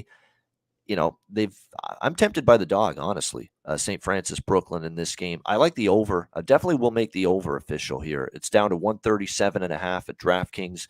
I do like over 137.5. But I think at the number with where it is right now, I'd have a hard time laying points with St. Francis, PA. They've had a hard time beating this St. Francis, New York team by margin. That's a much weaker St. Francis, New York team compared to previous seasons. But yeah, laying points is not something I'm looking to do here. You got the over 137.5 at minus 110? At DraftKings, yep. You got it. I like the Red Flash here. They were showing us something in that winning streak, and then they played their worst game. And I like backing a team coming back home after their worst game. Good spot it is for them. Yeah, it who is. Cares? Who cares what the Terriers did against Long Island, which we'll get in. Sorry, we don't have a graphic for this game terrible. For some reason. But Bobano on the over 137.5. I'm going to trust the Red Flash here in this spot to bounce back from a horrific game last out. Let's move on to the next spot on the board. The Stonehill Skyhawks. We're staying in the NEC, 7-13, 3-3 in conference to the Long Island University Sharks, 2-16, but 0-16 against Div 1 competition and 0-6 in conference. And there is our guy Piker in the house. He says, has Dahmer been back since I was away? Has he made any NFL picks? No. Dahmer went 0-2 and he fucked off. We hope to get him back. It'd be nice to get him back for a little divisional action or maybe for the conference finals here. Let's move into this one where the Steinberg Wellness Center, Brooklyn, New York, where they might get 400 people out for a basketball game. Let's take a look at the line history. Who cares how many people they get out? Because we are going to bet. That's all that matters, is where our action is and if we can follow along or even watch the game. Let's take a look at the line history here for this one. Stonehill, LIU. The Skyhawks open up. What the hell's going on with this computer? Sorry, someone's up here. The Skyhawks opened up as 4.5-point favorites. Was that at Pinnacle too? Pinnacle, they opened up at 5.5-point favorites, and that's not moved. But that came out at 8:06 in the morning. For the very small schools, the extra NCAA extra games, I'll just go to Bet Online because Bet Online opened this for Stonehill at minus 4.5, and they're now at 5.5. Totals wise, they opened this up at 146. It's dropped to 144. Big shout out to Jason Falk in the house. Our guy, Jason Falk, now a member of Pub Sports Radio. It means a ton to us, Jay. Thank you for doing that for us. Cash-wise here, we have 1,825 tickets in, 50% of the tickets, 96% of the cash on Stonehill. 33% of the tickets and 76% of the cash on the under. Stonehill comes in off its second straight loss, 65-57 at home to Fairleigh Dickinson on Monday's 1-point dogs. Fairleigh Dickinson on a run right now. We'll be talking about them a little later. Long Island, as I said, horrific. Coming off that loss at home to St. Francis as 3.5-point dogs. Take it away for us here, Bobano. Stonehill, Long Island, you. Stonehill probably should win and cover, but we're talking about road favorites here. And they have not been road favorites. Have they been road favorites at all this year? I'm not so sure. Obviously, I'm not going to make a case for Long Island. They're terrible. They can't stop anything defensively. And actually, offensively, they're right near the bottom as well. But, I'm going back and I'm looking. Yeah, they haven't been road favorites all season, Stonehill. So, that's tough. When you don't see a team in this kind of point spread role all season, and now they're suddenly not only road favorites, but moderate road favorites. It's not like, I'm rushing out there to lay it with Stonehill, and they're not playing great right now either. They've lost 2 straight games. They've struggled a little bit offensively all of a sudden, which was lighting it up early in the year. The offense has cooled off, but boy, they should warm up here against LIU, Long Island, who's given up, 114, 115, 82 to Sacred Heart, 78 to Central Connecticut, who are terrible. 101 to Fairleigh Dickinson, 8. These are not even great basketball teams that they're giving up all these points to. So, I think Stonehill will get their offense back on track. I like the over here more than the side. 144 is the total in this game. That's what I'm going to go with. Bobano on the over 144. Is that at minus 110? Yeah, minus 110. Yep. I was kind of leaning towards the under, but with you on the over, I will stay off of that spot. Bobano on the over 144 in Stonehill, Long Island. Let's keep rolling. Next up for us, Central Connecticut Blue Devils. We have a few more games, NCAA basketball. Then we move on to NBA with Daryl Rice joining us. Central Connecticut Blue Devils 4-15, 2-3 though in conference. At Wagner Seahawks 9-7, 2-3 in conference as well. We are in Staten Island. Staten Island for this one. Let's talk line history here. Move over here and get this up. Okay, so we have Central Connecticut coming in off its second straight loss, 88-80 at home to Fairleigh Dickinson last Friday as 1.5-point favorite. So they've been off for a full week here. Let's take a look at the line history. Wagner opening up at -4.5. That's exactly where they are right now. That's a pinnacle. I said I would start at BetOnline. My fault. BetOnline opened this up at 5. So they were 5-point favorites. This had a pretty wild swing. This opened up yesterday afternoon at 5 and quickly went down to 3. It went down to 3 in 38 minutes. At that point, it came all the way back up to 5.5 by 4:20 yesterday. Sweet 4:20. Since then, it's come back at 2:13 in the morning. It's come back a point, which is where it stands right now, 4.5. Totals wise, this opened up at 125 and it's dropped to 124.5. It got down as low as 123.5. Let's take a look at the cash flow here for Central Connecticut Wagner. We have Wagner being given the third highest line value of any team on the board today. 2,686 tickets in, 59% of the tickets, 61% of the cash on Wagner. Then 58% of tickets, but just 12% of the cash on the under. So big bets coming in on the over, and yet it's dropped a full point. A confusing market information here. Wagner snapped their 3-game losing streak with a 62-57 win at Merrimack on Monday's 2.5-point dogs. Brad Hassan says this game is ugly, and he is right. Take it away, Obano, Central Connecticut Wagner. I mean, Wagner's probably the better team. And to be honest, Wagner, look at last year. They beat Central Connecticut both meetings, and at home, the last 2 times they've hosted, 68-56, 78-68. They've won by double digits. And I lean Wagner here because I think they're just better team, but they've been really poor as home favorites. I mean, really bad. They lost outright as 6-point home favorites to SFPA. They lost 5.5-point favorites outright, 58-48 against Merrimack. They lost a 7-point favor, or that's 7-point favorites. They actually did win, but they failed to cover. They won by 3 against Stonehill at home. They've been bad home favorites, Wagner. And there's Billy Friedrich talking about it. Yeah. So really bad. Like lost 2 of the games outright, and the other one they won by 3. Well, winning by 3 is not going to get it done here if you're laying the points with Wagner. So that's what got me off Wagner. I think they're better, but I'm not laying 4.5. Pass. Agree. Some confusing market information as well. Great to see you, Richard. Let's roll into the next spot here. We have 3 games left before NBA and 3 games left before NBA. Yes. Next up, we stay in the NEC.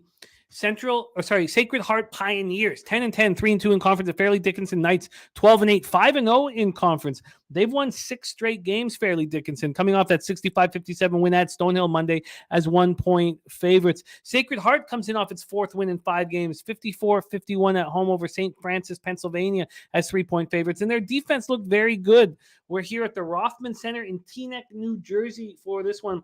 Let's take a look at the line history here for Sacred Heart versus Fairleigh Dickinson. Fairleigh Dickinson, a graduate of Fairleigh Dickinson, none other than young Ant L, our own Prince of the City, a Fairleigh Dickinson graduate. Fairleigh Dickinson opening up at -5.5. That's where they are now. They did dip into 6 for a bit, but that's pinnacle again. Sorry. Let's go over to BetOnline. BetOnline opened this Fairleigh Dickinson -4. So Fairleigh Dickinson got up to -6, but now they're sitting at -5. Totals wise, it's opened up at 153.5. It got up as high as 155.5, but it's right back where it started. Cash wise for this one, 2,129 tickets in, 25% of the tickets, 35% of the cash on Sacred Heart. So it looks like they got some sharp action there. 90% of the tickets on the under, 90% of the tickets on the under, and we've seen it stay where it is. So confusing here. Take it away for us, Bobano, Sacred Heart, Fairleigh Dickinson. Yeah, I mean, I don't want to really step in front of FDU right now. You look at what they've done, 6 straight wins. They've covered 4 of the 5 line games during that span. They've played really good basketball. Last year, 82-75 home win against Sacred Heart, won and covered. And again, 7-point win gets the job done here in this game. So lean a little to FDU. in this game. But Sacred Heart, you look at some of their recent games, they've won 4 of their last 5, and the only loss was by 3. So they haven't been a type of team that's been, blown out or lost by margin. They have been competitive in every single recent matchup, Sacred Heart, in this conference. So it's pretty tricky. Again, with the total, I was hoping for something a little bit lower because you did have 2 overs head-to-head last year with these two teams. And if you actually look at the way they match up here going into this game, you'd expect there to be points. They're both top 100 in tempo. Sacred Heart pushes the basketball, but they're not efficient. That's the issue. They go up and down the floor, but they're 335 in the country with efficiency, which isn't very good. Good news is Fairleigh Dickinson for the full season, they have been not a good defensive team. But the one thing that's interesting is if you actually look at the numbers for conference play only with these 2 teams, and you'll see they've actually improved quite a bit defensively, Fairleigh Dickinson here in conference play. So, I lean right now to the favorite, and I lean to the over. I haven't bet in either one yet, and I'm not sure I will. Yeah, I'm not. This game has got some. I find it tricky. I find it a tricky spot. Let's move on. We don't have a graphic for this next game, but it is in the MAC. We go back to the MAC, 8:30 p.m. Eastern. Toledo Rockets 12-6, 3-2 in conference at the Buffalo Bulls, 9-9, 3-2 in conference. We're at Alumni Arena in Buffalo, New York for this one. Let's take a look and see the line history. Toledo opening up at -3.5. They're up to -5.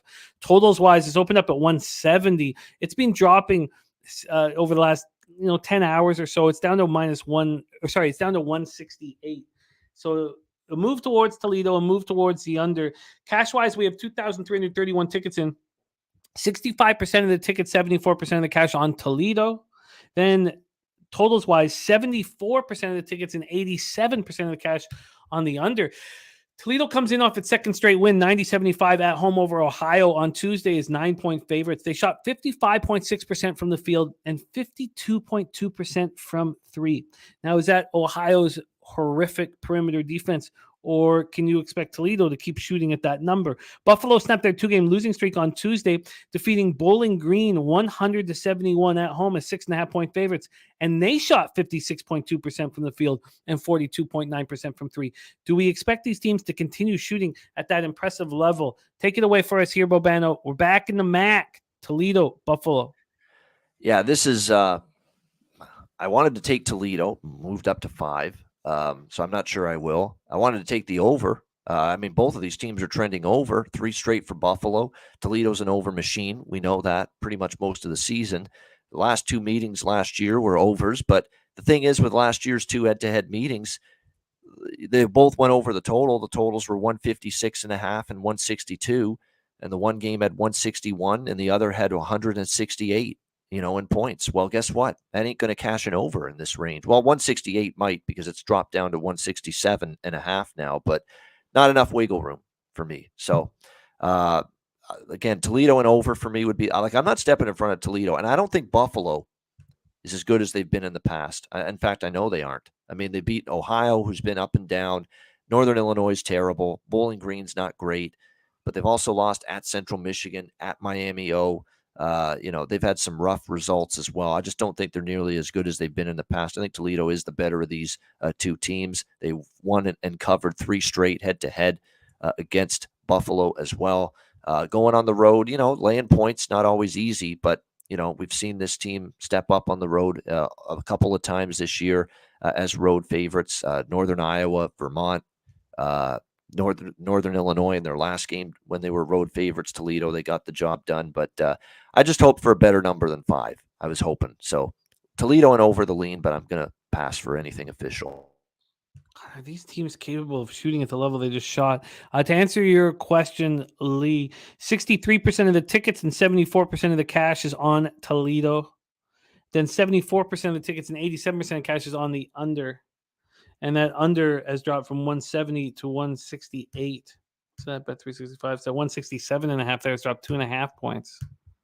Wow. I would like to fade how well they've been shooting. I'm interested in doing that. I'm going to add a couple question marks to those asterisks. I want to study that a little more.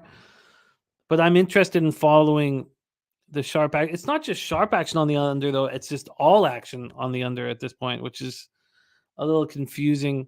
If you had a free $500 bet right now, the total at 168, would you go over or under, Bobano? You're on mute, my guy. I'd still go over, but man, 168's real high, really, really high. First of all, they haven't made many adjustments with Toledo totals. They've always been going over for the most part, but they've always been the high 150s. Maybe it approaches 160. They made a huge adjustment here, and for that reason, I only lean over. I mean, they just shot 55.6% from the field, 52.2% from three, and that would have gone under 90-75. Now, I know that, you could say Buffalo's better offensively than Ohio. Yeah. Sure, you could say that. There's going to be tons of pace. Both teams will go up and down the court, but yeah, it's just too high for me. All right, I'm interested in the under there. Let's talk about the final game here on our college basketball slate before we get into NBA. Boise State Broncos 15-4, 5-1 in the Mountain West at the New Mexico Lobos 7-2, 4-2 in the Mountain West. We're in the pit here, the pit in Albuquerque, New Mexico. Let's take a look at the line history here for this one. Fun game to end the college basketball slate with. New Mexico opening up as 1.5-point favorites. They're now 3-point favorites. Total wise is opened up at 144 and it's now at 145. Let's take a look at the cash flow for this one. They have given New Mexico line value, the fourth highest line value on the card. I would say maybe 15%, maybe 13, 14% line value. 5,322 tickets in. 64% of the tickets and 79% of the cash on the Lobos. 53% of the tickets are on the under. We don't have a cash flow there. Mo Harris says he loves the over in this game. Coin is the coin currency play of the day on the Lobos. And there's Guillermo Zertucci. Gee, we need you. We need you. Back at Palooza 2. Palooza 2 popping off for UFC San Antonio. Got to get the whole family. We need Emilio. We need Estevan. I know Eli's focusing on school, but we need the crew. Boise comes in off its fifth straight win, 77-62 at home versus Nevada on Tuesday's 5.5-point favorites. We both cashed on Nevada on Friday. I doubled up, and Bobano just took them full game. In this one, when Boise beat Nevada on Tuesday as 5.5-point favorites, Boise shot 52.7% from the field and 50% from three. New Mexico comes in off its third straight win, 77-57 at home over San Jose State on Tuesday as 10-point favorites. There's Lucci Mello in the house. Great to see Luch. Take it away here, Bobano. Last game on the card, Boise State, New Mexico.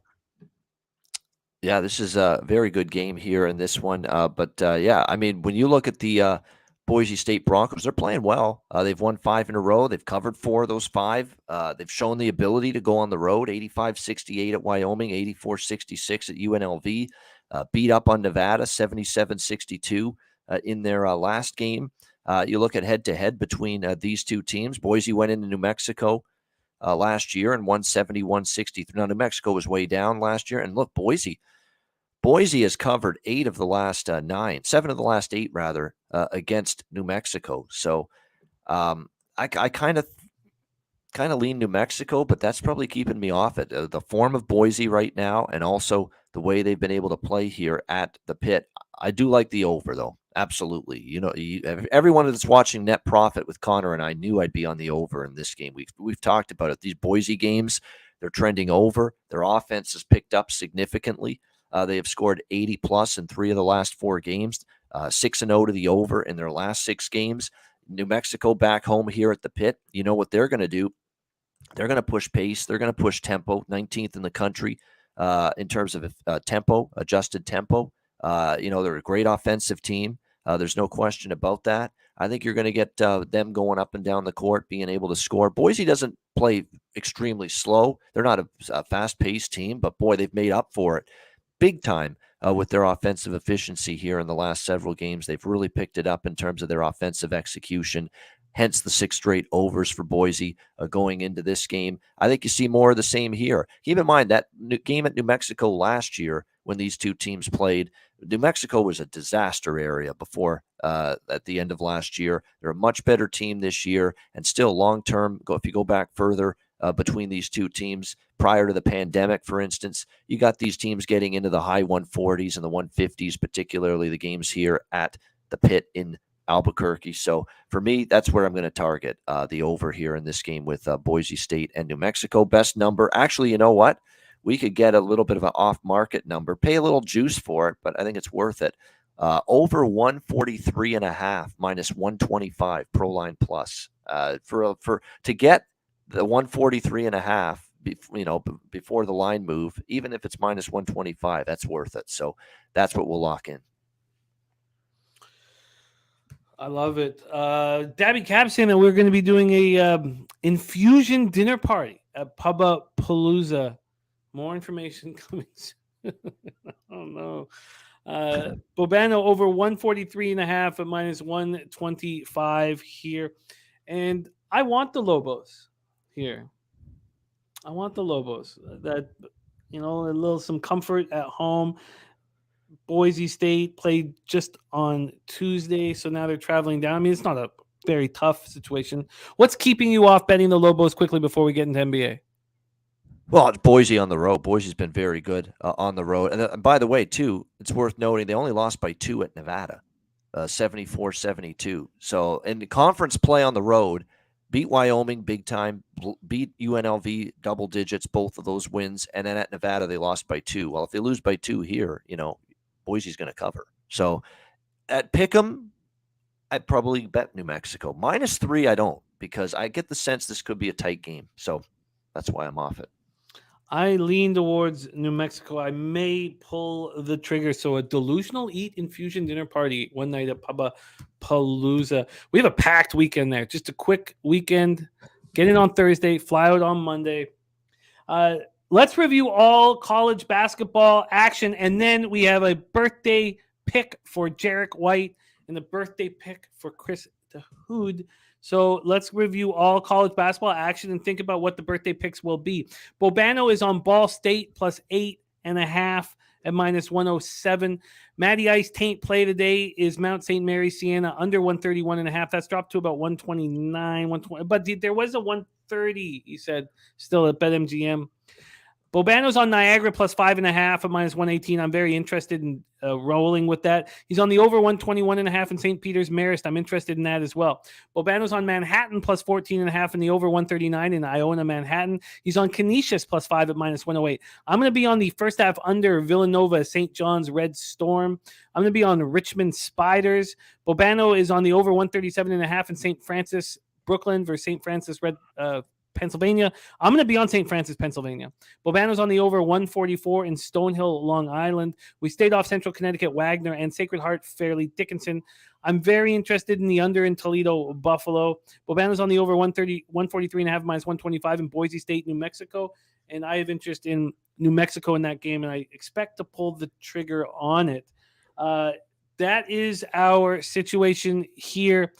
Again, to answer your question, Maximilian, about whether the total's gone too high, it's moving quickly right now. But if you can get in at 145 or even 145.5, we just saw Ryan Mueller take the over 148.5 at plus money.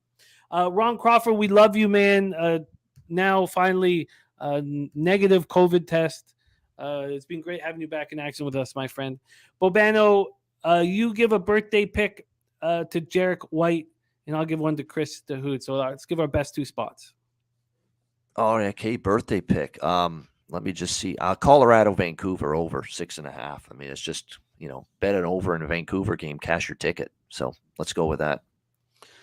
Over 6.5 for Bobano. My birthday pick would be the first half under in Villanova, St. John's. First half under. Let's see how the kids play. In MSG in a big spot after St. John just played spectacularly well at Connecticut. Let's see. I would like to dare them to shoot well in the first 10 minutes at least. Jarek White, happy birthday, man. Enjoy the weekend with your homie Keenan. And Chris, have a great birthday weekend as well. Bobano, excellent work. Bobano coming off yet another victorious NFL. I'm actually going to do a 360 here, and I'm going to actually, because I'm just seeing there's some. This might explain the line move. Shaver for Boise State. They think he's going to play, but he's downgraded to questionable. I'm wondering if that had something to do with the line move on New Mexico. And I see it BetMGM. There's a 2.5 instead of a 3. So I am going to move on New Mexico -2.5, -115. BetMGM. There we go. All right, let's get that here. Sorry. With that injury news, Shaver's huge for Boise, obviously. Here we go. So you are on the. Oh, sorry, I was on NHL. You are also moving on New Mexico. Yep. So you have New Mexico. Sorry, I'll move this here. New Mexico -2.5. What was the juice? -115 at BetMGM. And I'm rolling with the New Mexico spot. NFL Pub Hub. Tomorrow we're going again. We're going again. We weren't sure if we were going to go through the playoffs, but our group of 7 cappers went plus 12 units combined on on the show on Saturday. So we just simply must keep it rolling. You know, if the cappers are going to be that spectacular, how could we not keep it rolling with them? So Bobano last week went 5-1 plus 4 units, and he didn't give out winners that he liked on the 49ers game that he didn't make official. He's just, which all would have cashed. Yeah. So, oh well. You were running real nice. I have the exact numbers for but that group we had on the show came in up 59.76 units on the season on only picks you could give out at the time. This is probably, I guess it would go with that college bowl run we had a couple of years ago when we were doing every bowl game, full shows on each game. But this is the best performance I've been a part of in my 5 years of capping, watching everybody succeed on our NFL show. So we're back in action tomorrow at 2:30 p.m. and Bobano will be back in action again. And Bobano's record right now in NFL Pub Hub, 88-58 plus 24.24 units. And Billy Brisbane is coming off a 10-2 plus 9.75 unit day. Billy Brisbane. So he's now second at plus 15.36 units. Ragu plus 13.33 units. That's how well that show is going right now. Bobano, spectacular work, man. Have a great weekend. I will see you tomorrow. And follow our man Bobano on Twitter at Bobano. Any last words for the Capper Sport in the show?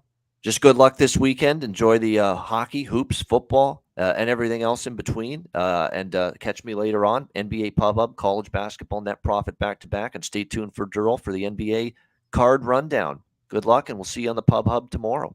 There he is. Bobano in the house. We go from college basketball to NBA basketball. And right when I thought I was getting my shit together, going 7-1 last week, I have fallen off this week in NBA. But we have the man to guide us here, coming to us from Los Angeles, California. Please welcome to the show, Daryl Rice in the house. What up, D? What's going on, Jay? I'm with you, man. I am with you. Peace and love. Happy Friday. Happy Friday to you, man. Always a pleasure to sit here and talk ball with you. Peace and love to everybody in the chat. Any day on this side of the grass is definitely a good day. I swear I have to look at it, man, because ball has not been treating me well. So I've got to turn this ship around. I got to get out of my own head, and I got to turn this ship around. So hopefully we can do that on today. Here you are 28-28, down just 2.14 units. Your ROI minus 3.82%, average line minus 105. You went 2-3 on Wednesday. You cashed your Washington, New York Knicks first quarter over 54.5, and you cashed the Kings first half -2. We struggle with the Grizzlies first quarter, Pelicans first quarter, and then the Nuggets -7. The Nuggets are tough to figure out right now because they keep winning, but they're not covering.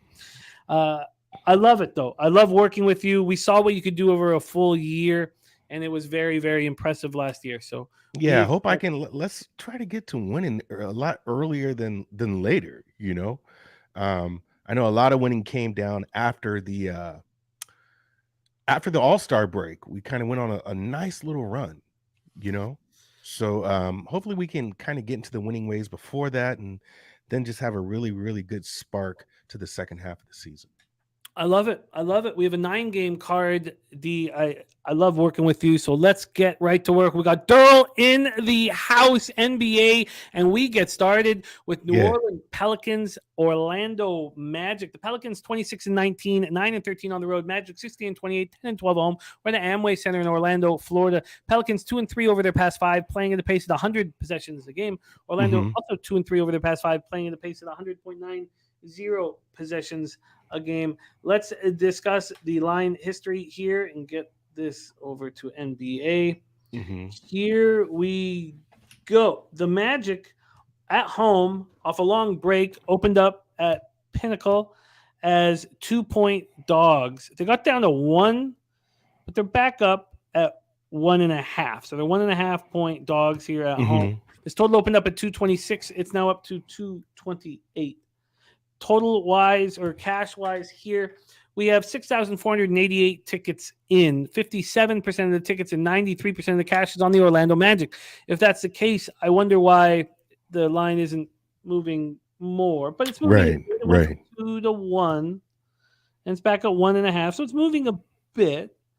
Total wise, 53% of tickets and 72% of the cash on the over.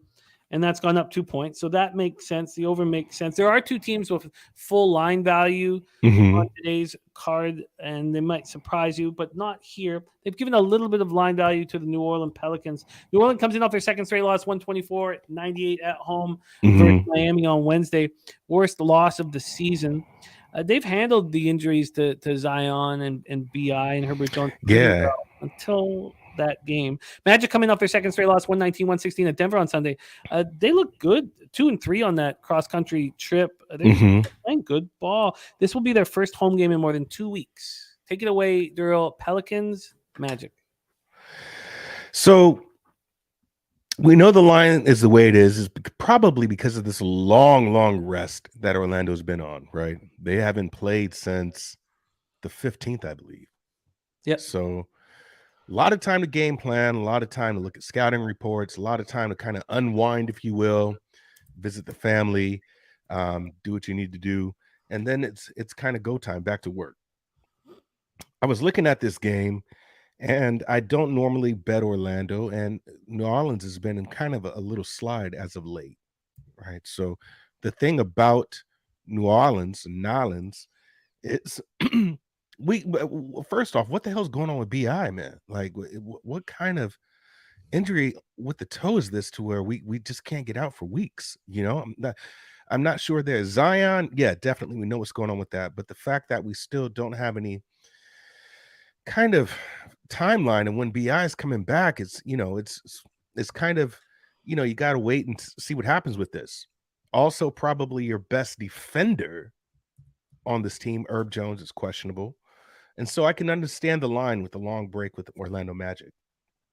Looking at this game, though, I like the first quarter over here. It's kind of how I felt about that Wizards first quarter over. And the reason why is because whenever you look at a team's body of work for the entire season, and this is how I kind of target my capping, and then look what they've done in their last 3, if those points are going up, then that defense isn't there. And that's something that you really don't fix as quickly as you can your offensive problems.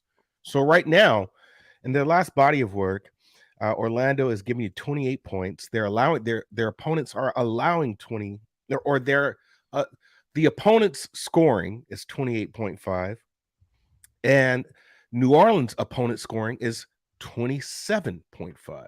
Right. So that gives you 55.5 points right there, just in their recent body of work or overall. But in their last 5, Orlando is allowing 31.4 points a game, and New Orleans is allowing 32. There's like a 4 and 5 point difference in what they've done in the most recent body of work than what they're allowing for the season. So the only way I can look at this game really is that over first quarter, because it's low enough for me to think that these guys can both put up 30 points, right? Somebody can get you 28, somebody can get you 30. They both can probably have 29. All in all, 55 points is really low for two teams that are allowing over 30 points a game in the first quarter. in their most recent body of work. So that's the way I attack this game. 55.5 points over first quarter. I believe that goes over easily. And some sharp books in Bookmaker and BetChris have moved this to 56.5. They just moved it. 55.5 is widely available here. Over 55.5 at -110. I would back Orlando, but I don't ever fade a team off their worst defeat of the year. It's just one of my rules. So yeah, it's just they just had a long break. So it's what do you call it? It's either rest or rust. Yeah. Right. But in basketball, it's more about rest, getting acclimated. You've got that time to recover. You've got time to scheme things because there's not really a lot of practicing going on throughout the season. But when you have this long rest, this long break, man, you got a day to recover, a day to be with family, a day to scout and scheme and practice a little bit, go through shoot around with some new things. I think you see a fresh Orlando here. Yeah, I feel you. So what is keeping you off betting the side on Orlando? It's just, I mean, it's still Orlando and it's still Nolans who can, for whatever reason, maybe they just can't get out of their head. I don't know.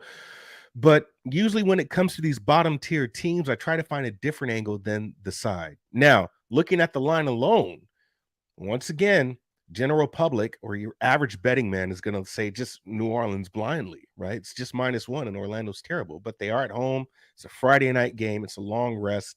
This should go to Orlando. But on the flip side, I think the better advantage that I see in the way that I cap the game is going to be that over in the first quarter. Yeah, well, you've got it locked in over 55 at -110. What is that on the spread? Bobby Boucher says making his plays debut for the channel, Cavs first quarter, because they're big favorites at Golden State. Billy Brisbane says, I like the Magic, to be honest. Joe Yurkovich says Pelicans only wins recently were against bad teams. Magic probably still bad. There's Xavier Oliver in the house. Great to see you. All right, Maximilian liking that first quarter over. Let's move on. Next up for us, we head to Atlanta. State Farm Arena in Atlanta. New York Knicks 25-21, 14-8 on the road at the Atlanta Hawks 23-22, 12-9 at home. New York 3-2 over their past 5, playing at a slow pace, 95.22 possessions a game. Atlanta 4-1, playing at a pace of 99.10 possessions a game. Let's take a look at the line history here for this one. We have the Knicks opening up at +2.5 at -105. They're now -103. So there's been a 2-cent move to Atlanta. But a big drop in the total from 231.5 all the way down to 227.5. So you can expect sharp money there on the under. So this is the first game of a team with full line value, according to Sports Insights, and it's the New York Knicks. But the big bets are not coming in on them. 78% of the tickets are coming in on the Knicks, but just 35% of the cash. So clear, sharp action on the Hawks. Line not moving, though. 58% of the tickets on the under and 82% of cash on the under. So we should say the sharp action is on this under. Knicks coming off their second straight loss, 116-105 at home versus Washington on Wednesday. Mitchell Robinson gone. Underwent surgery. Right. Will miss 3 weeks, which is bad because that means you can see Isaiah Hartenstein out there. You see Jericho Sims out there.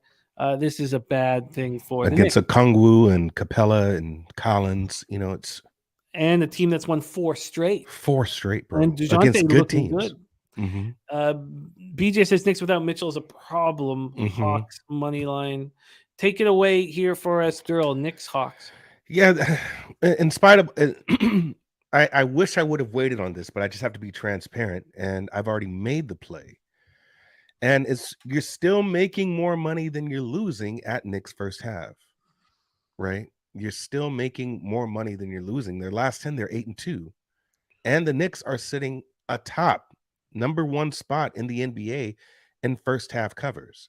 Now, is this a bad spot for them?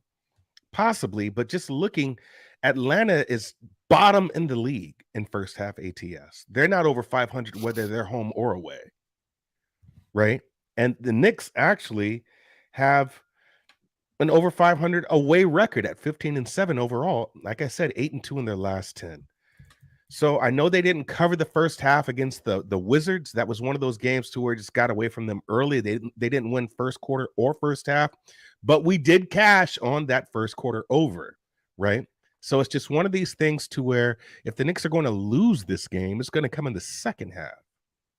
The second half. So I do like Knicks first half at +1.5. That's where I got it at. +1.5. I just think they can come out and win it. If they're going to lose it, it's going to be a collapse in the second half. And coming off a game that you probably should have won against the Wizards anyways, hopefully Tibbs got these guys lined up and has a scheme for a team without Mitchell Robinson, right? So maybe it's a little faster. So this could be a bad spot for the Knicks, and I would have waited on this, but I decided to step on it early. This could come bite me in the ass, right? So it could be Atlanta trifecta here, only because of how well they're playing and the teams they're beating. Seems like they found their stride. And if it's a good time to bet on Atlanta, this probably would be right now. But when I'm looking at the overall money and what the Knicks are doing in the first half, they let the last one get away. They would have won that one. It would have been 9-1 in their last 10, right? So let's just see if they can get back on track with the first half. Knicks +1.5. I've already stepped on it. You got it at -110. Why in the world is the market not going towards the Hawks? I don't, you've won 4 straight. Everything's coming together. You're going up against a team without Mitchell Robinson. You're going to should be able to control the paint, and yet the market is not moving towards the Atlanta Hawks. It makes no sense. You have 65% of the cash on the Atlanta Hawks, and the market's not moving towards them. It's just very, very, very confusing. Right. Your Knicks first half, there's the sharp books have moved that to 1 from 1.5. Yes, I got it at 1.5. So that's the thing. If you look at these collapses, man, they happen in the second half. And for whatever reason, it's that fourth quarter. Like the Knicks just kind of become dumbfounded, right? For whatever reason. So I just feel that the safe spot is the 1.5. That's where I got it at. And how the rest of this game plays out. They've already played each other, right? And there was kind of a big blowout in that first quarter where it was 31-20, right? So if you look at these games also, they tend to go under. But I'll stick with the first half. If I get burnt on this, then maybe it's time to kind of reassess how the Knicks are doing. But they're still first in the league. Joe Yurkovich said last 10 meetings went way under this total. Lucky lefties on RJ over assists. All right. I'm going to have to stay off of that spot. Over 3.5 assists at plus money for lucky lefty. All right. Let's roll. Next up for us, 7:30 p.m. Eastern.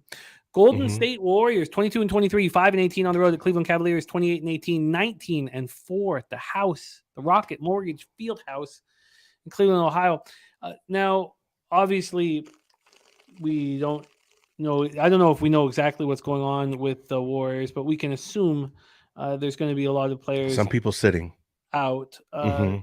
In the second game of the 5 previous road back-to-backs this year, they've been destroyed. The Warriors have lost by 104 total points in those 5 games, and they've rested Thompson in all of them. Twice they held out Steph, Draymond, and Wiggins. Once they held out just Curry and Wiggins, and once they held out just Wiggins. So this opened up at Pinnacle at 7.5 this morning. I could have got 7.5 at 365. It actually at 7:30 in the morning moved to 6.5. Got back to 7.5 this morning, and then an hour and 40 minutes ago it moved to 8. That's a bet 365. Let's go back to Pinnacle. Total wise, opened up at 225, now at 224, but that 224 is juiced to the under. BJ says Cavs scare me with big spreads. Let's take a look at the cash flow here for this one. No, they've given the Warriors full line value. I mean, it's hard to decipher that because we don't know exactly who's going to be in. But 70% of the tickets and 86% of the cash is on the Golden State Warriors. 29% of the tickets, 76% of the cash is on that under. Coin says that under 224 does make sense. Warriors on the second half of back-to-back after losing 121-118 at Boston last night. Very easy decision for me not to watch the Raptors game and to watch the Celtics-Warriors game. And then I was richly rewarded when the Timberwolves came back and beat the Raptors for not watching that shit basketball team anymore. So that was a smart decision. Now, this Golden State has a 3-game homestand that begins on Sunday. So a lot of these guys are going to be out. If you have interest in the Warriors, just wait and be patient. And wait, right. Hurry up and wait. Yeah, you're going to get a great, great spot because Steve Kerr tried his hardest to beat the Celtics last night. Yeah. Curry and Poole played 43 minutes each. Wiggins 40, Green 37, Thompson 36. Now, Kuminga and JaMychal Green are going to be. Kerr expects them both to be back in the lineup. Says they won't make a determination until Friday. That's not going to help the Warriors. That's probably going to hurt their. They're not going to. You can't expect Kuminga and JaMychal Green to come in and play well, really, after being off for so long. Cavs coming off their second loss in 3 games, 115-114 at Memphis on Wednesday. Donovan Mitchell is still dealing with the strained left groin. He's questionable.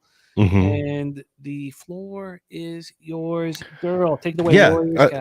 Again, hurry up and wait. We're not playing this game right now until those injury reports, because if you like the Dubs, wait for the injury report. I mean, I already see 8.5. Right, this might get to 9, and then what I would personally do, it's a lean for me on Golden State in first quarter. That spread's too big.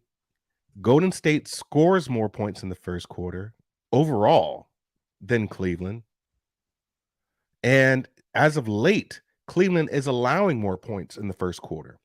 And then just to even put more depth into that, in their last 10. Cleveland is 3-7 ATS to the first quarter. So they're not covering these first quarter spreads. And you're just going to give me a large line? So, yeah, this here to me is, if you like Golden State, just hurry up and wait. See if this gets to 8.5 where it already is now, or maybe 9. If you have Kerr ruled out, this is going to be a spot to where, honestly, I feel Golden State can at least cover the first quarter. It's just too many points. Too many points, in my opinion. But as far as taking Cleveland full game, I probably won't jump on Cleveland, even though we know they are good at home. We know they are great at home. We just said the Warriors were terrible on the road, and they almost won that game. Curry makes that 3. They win that game away. And then they still cover the spread, by 3.5 points against a Boston team who was ready to play. Probably shouldn't have played Jaylen Brown. But in my opinion here, Golden State probably, are going to put up some type of effort and fight in this game. They really, really wanted that Boston game, right? But this one here, if you like the Warriors, hurry up and wait till the final injury report comes out. Smack the Warriors first quarter. It's an interesting take. I don't know why, when I was looking at the 7.5, why I didn't just move on the under, knowing that, if I didn't like it, I could, go for a middle once everybody was announced out. I don't know why I didn't think that. Now it's gone down. I could have got it easily. I could have got it 227, but I surely could have got it 226.5. Yeah. Now we're at 223.5, and I don't know why. Why I didn't connect those dots. I'm surprised that I did not, but I didn't. Interesting first quarter here. Let's move on. Now, Bobby Butcher saying going head to head with Durrell. Let's see. Well, you are getting a nice number right now, because the number that Durrell's going to get is going to be a much bigger number once. Well, not much, but it's a first quarter spread. But he's going to get a better number than is available right now if he moves on it when the players are announced out. Piker says he loves that look. Durrell says the perfect time to take Cleveland live in this one is a tight, or if Golden State gets out to a nice start. All right, let's move on. Next game for us is a big one here at Pub Sports Radio. Miami Heat at Dallas Mavericks, and it is our live bet stream tonight, starring Dabby Cab and Razor Sharp Picks. This game, our live stream starts at 7:15 p.m. tonight, and it's a big one. It's going to be a fun one. Heat starting to play some good ball finally, and Mavericks struggling all of a sudden. Heat 25-21, 11-12 on the road. Mavericks 24-22, 16-7 at home. We're at American Airlines Center in Dallas, Texas. Miami 4-1 over their past 5, playing at a pace of 96.40 possessions a game. Dallas 1-4. They're also playing at a slow pace, 96.86 possessions a game, but they're not defending. And so just making bets due to their pace. A kid was actually angry in the last after their 130-122 loss at home to Atlanta on Wednesday, said, until we put more effort and understanding into defense, we can score 120, but we're also going to allow 130 or 140 a night. One night we might give up 150. That's what he said. He said it's like a shoot around. He was nonplussed after that performance against Atlanta. The market was screaming that Atlanta was the play, and I still just ass clowned my way into an under. I was shamed of my capping on that one. Here we go. Dallas opening up at +1, now at +1.5. The Mavericks, a home dog. Totals wise, it opened up at 217.5 and it went up to 219. I did think about taking the under immediately when I heard those statements, but it was moving up, and I was like, oh, let's just wait and see where this one ends. We have the Heat given slight line value here. 11,305 tickets in. 62% of the tickets and 65% of the cash is on the Miami Heat. 80% of the tickets are on the over, and the market moving in that direction. Coin leaning to Miami -1. It's Tyler Hero's birthday, says AOD. LJ says Miami 16-7 straight up last 24 games in the first half.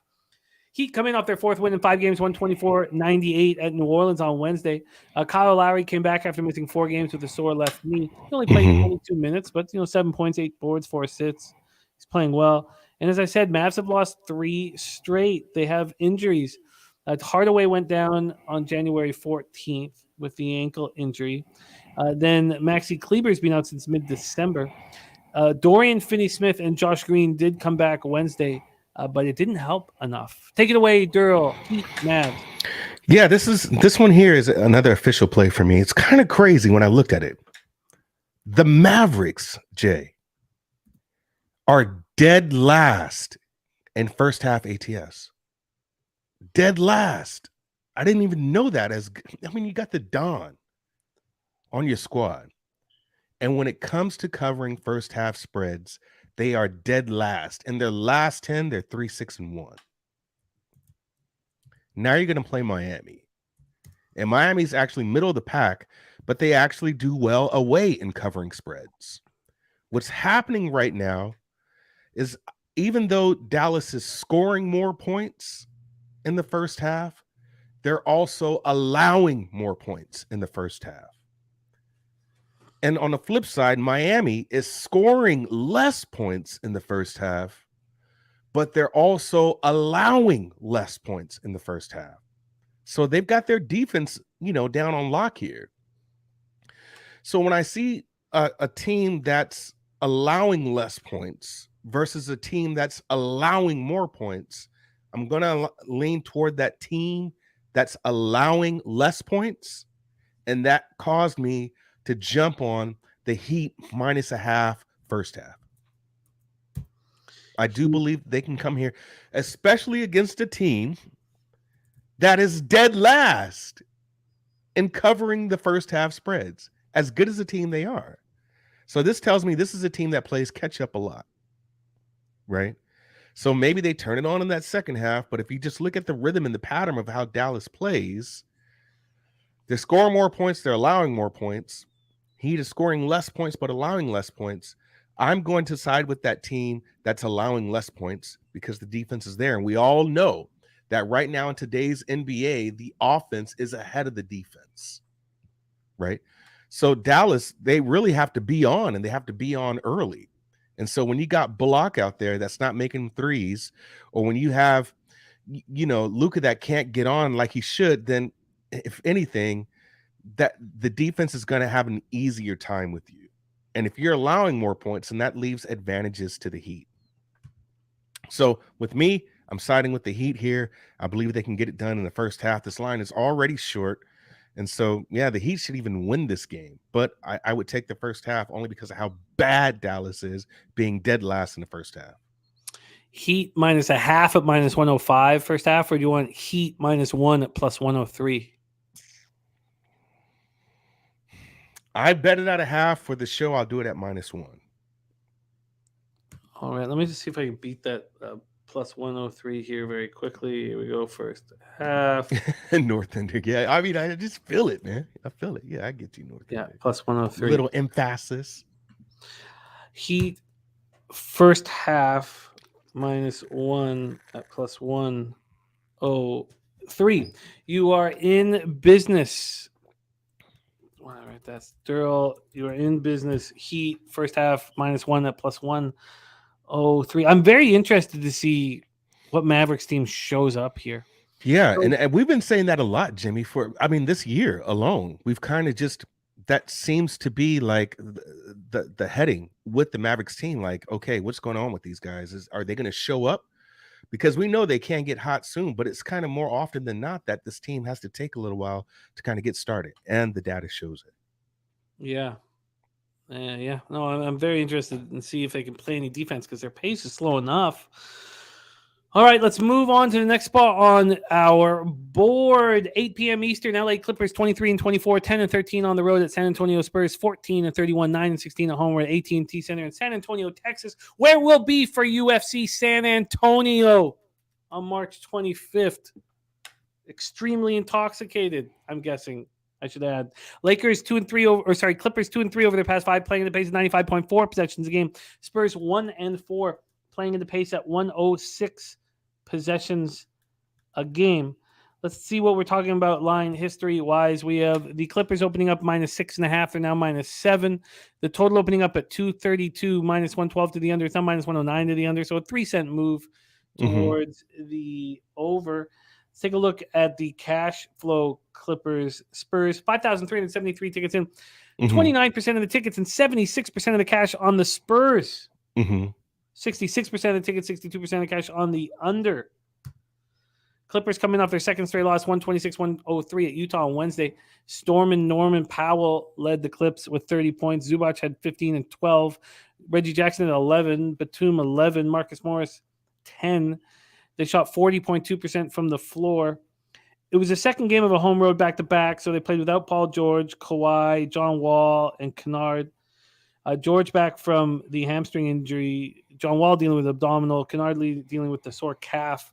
Spurs snapped their 5-game losing streak with a 106-98 win at home over Brooklyn on Tuesday. Keldon Johnson went for 36 and 11.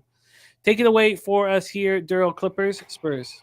Yeah, I don't have any interest in this game. I know Mike likes the under team total here, right, which may make sense. And then LJ just took the words right out of my mouth. Something to note here. The Clippers, out of all the NBA teams, is the worst team in the last 10 first half spreads. You got 1-10 ATS right there, first half. If you look at the last 10, 1-9. Last 11 games, 1-10. They just don't cover spreads. They don't. Now, the Spurs are just a tad bit better. I mean, they're 3-6-1. But are we banking on the Spurs here?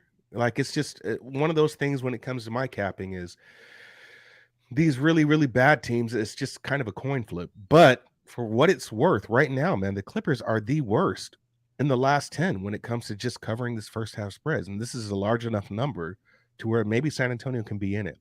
But I don't have any interest in this game. I won't do it. So it's a pass for me.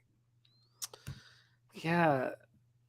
Coin saying Clips have no continuity with the revolving door lineups. LJ from Clips 1-10 against the spread first half, last 11 games. Yeah, that's crazy. I was like, wait a minute. When I looked at the numbers, I'm like, the Clippers are the worst.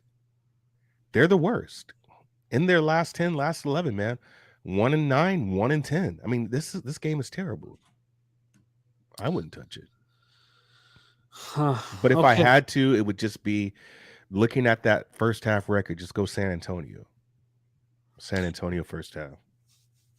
And Max liking Spurs as well. All right, let's move on to the next spot on the board. 9 p.m. Eastern, Indiana Pacers. 23-23, 8-14 on the road. 0-5 since Halliburton left the squad or got hurt. Denver Nuggets 32-13, 21-3 at home. We're at Ball Arena in Denver, Colorado. Indiana 0-5 over their past 5, playing at a pace of 104.4 possessions a game. Denver 5-0, playing at a pace at 97.7 possessions a game. We have the Nuggets opening up as 11-point favorites. There's been a 3-cent move to the Pacers at that number.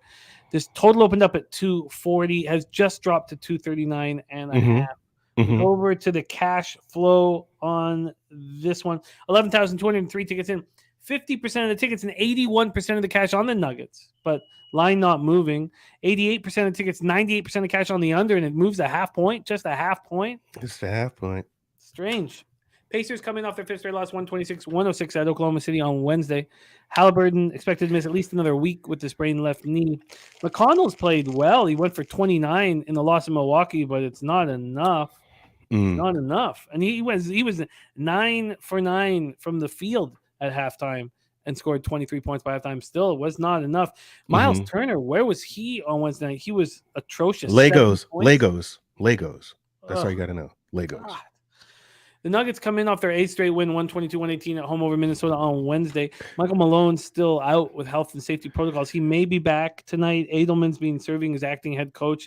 And Jokic back-to-back 30-point triple-doubles. And Jamal Murray went for 28 against the Timberwolves. Yeah. They made everything look difficult. And that was the undermanned Timberwolves squad that gave them everything they could handle. Take it away for us here, Daryl. Pacers, Nuggets. Man, I swear I spend too much time on this show because I swear some of these guys know me all so well. Are you ready for this analysis? Just tell me. I'll wait. Just tell me when you're ready. All right, I'm ready. Are you really ready? Yeah. Tell me you're ready. You're ready for this. I'm ready. Let's fucking go. Give me Denver first quarter minus. I don't give a motherfucking shit what the spread is. Motherfucking shit. Shit. This is on me. This is on me. This is on me. You ready for this? Here's my analysis. I don't give a fucking shit. I don't give a fucking shit. So yeah, I don't give a fuck. I don't give a fuck. I don't give a fucking shit. I don't give a fucking shit what the spread is.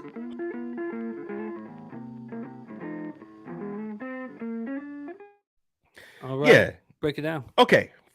We're talking about first and last here. First and last.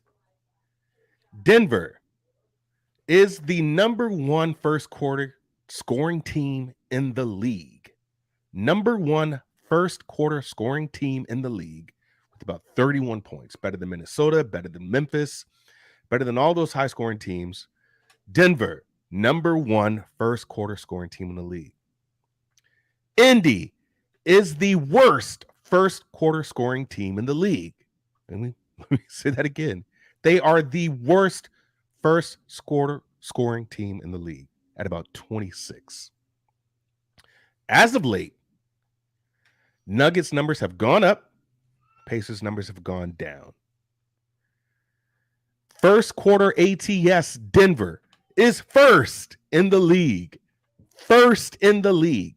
So not only are they the top scoring NBA first quarter team, but they are the top team to cover spreads in the first quarter.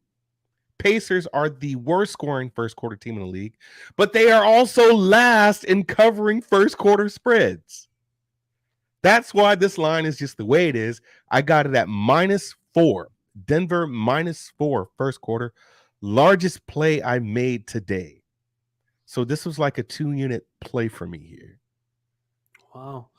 So I'm really, really confident that Denver at home can not only score and hit 30, 31 points, but definitely beat these boys by more than 4 points in the first quarter.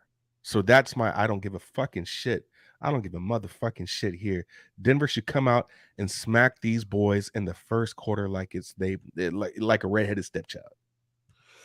You know, some books open this at 3.5. Others open this first quarter at 4. Pinnacle bet 365. Bovada, they opened it at 3.5. They haven't moved off that. Other books like Bet Online opened it at 4, and Bookmaker opened it at 4. We can get you a -3.5 at -109. Billy Brisbane says same Durrell, largest play on my card too. Love to hear it. Yeah. It's just a matter of first and last. This is a play I really, really love. The 11, I don't really care for that, even though they should blow these boys out by 30. But when you just have teams that are first and last in each of those categories, you just have to line it up. Billy Brisbane, by the way, coming off a 10-2 plus 9.75 unit day on NFL Pub Hub on Saturday. AOD says correlates with his prize picks. He's got Jokic over 23.5 points, rebounds, and assists first half. Okay, let's move on. That was Pacers Nuggets. Next up for us, Brooklyn Nets at Utah Jazz. Nets 27-16, 14-9 on the road at the Jazz, 24-24, 15-8 at home. We're at Vivint Arena in Salt Lake City, Utah. Move this over here. Let's take a look at the line history here for this one. We have Utah opening up at -7. They're now -7.5. They did get up to 8 for a minute. This total sitting at 229 has not moved. Mikey M says Jordan Clarkson day. Let's take a look at the cash flow for this one. They've given Utah Jazz slight line value, 5,677 tickets in. 45% of the tickets, 91% of cash on the Jazz, 54% of tickets, and 85% of cash on the under. The under's taken 3 cents of juice, but all the bets on the under. That is strange. Nets on the second half of a back-to-back after suffering their 4th straight loss, 117-112 at Phoenix last night. The Jazz coming off their 2nd straight win, 126-103 at home over the Clippers on Wednesday. LJ says fade the Nets without Durant. Now maybe no Durant, maybe no Kyrie as well. Take it away for us here, Durrell. Brooklyn Nets, Utah Jazz. Yeah, no play for me. This is another one where the injury report isn't out, right? If I'm looking, yeah, they still haven't submitted it yet, right? So it's something that I did here. This is going to be a first for me. I did not play a side or total, but I've stated it many times over. Brooklyn is the worst rebounding team in the league. The worst, right? Now, for what it's worth, out of their last 10 games, Brooklyn's only been over twice. And out of Jazz's last 10 games, they've only been under 3 times. So there's definitely scoring going on the Jazz side. There isn't any scoring going on the Brooklyn side. So -7.5 to me might seem kind of right, but I think a safe play here, because of how bad the rebounding is on Brooklyn's end, is to take Lauri Markkanen's over rebound points. So for me, I played Lauri Markkanen at least 10 rebounds. In the last 2 games that he's played, when he's played, he's hit 12. And one of those games was against Philly. One of them was against Philly, bro. So for me, if you can get 12 boards over Joel Embiid, if you can get 12 boards over Zubac, why couldn't you get 10 boards against one of the worst rebounding, if not the worst rebounding team in the league? So for me, it just made sense to do that. It's not even plus money, right? It's still at I got it at -107. So Lauri Markkanen to have at least 10 boards seems like a play for me. Didn't play. I think this is one of my first prop plays this year, but I do like it. So that's where I'm going with. Markkanen 10 plus boards at -107. Let's move on to our next spot on the board, 10 p.m. Eastern. Memphis Grizzlies, white hot, 31-13, but just 11-10 on the road at the LA Lakers, 20-25, 11-11 at home. Where crypto, Memphis 11 straight wins over their past 5 games, playing at the pace of 104.9 possessions a game. Lakers 1-4 over their past 5, playing at the pace of 99.36 possessions a game. Let's go to the line history here for this one.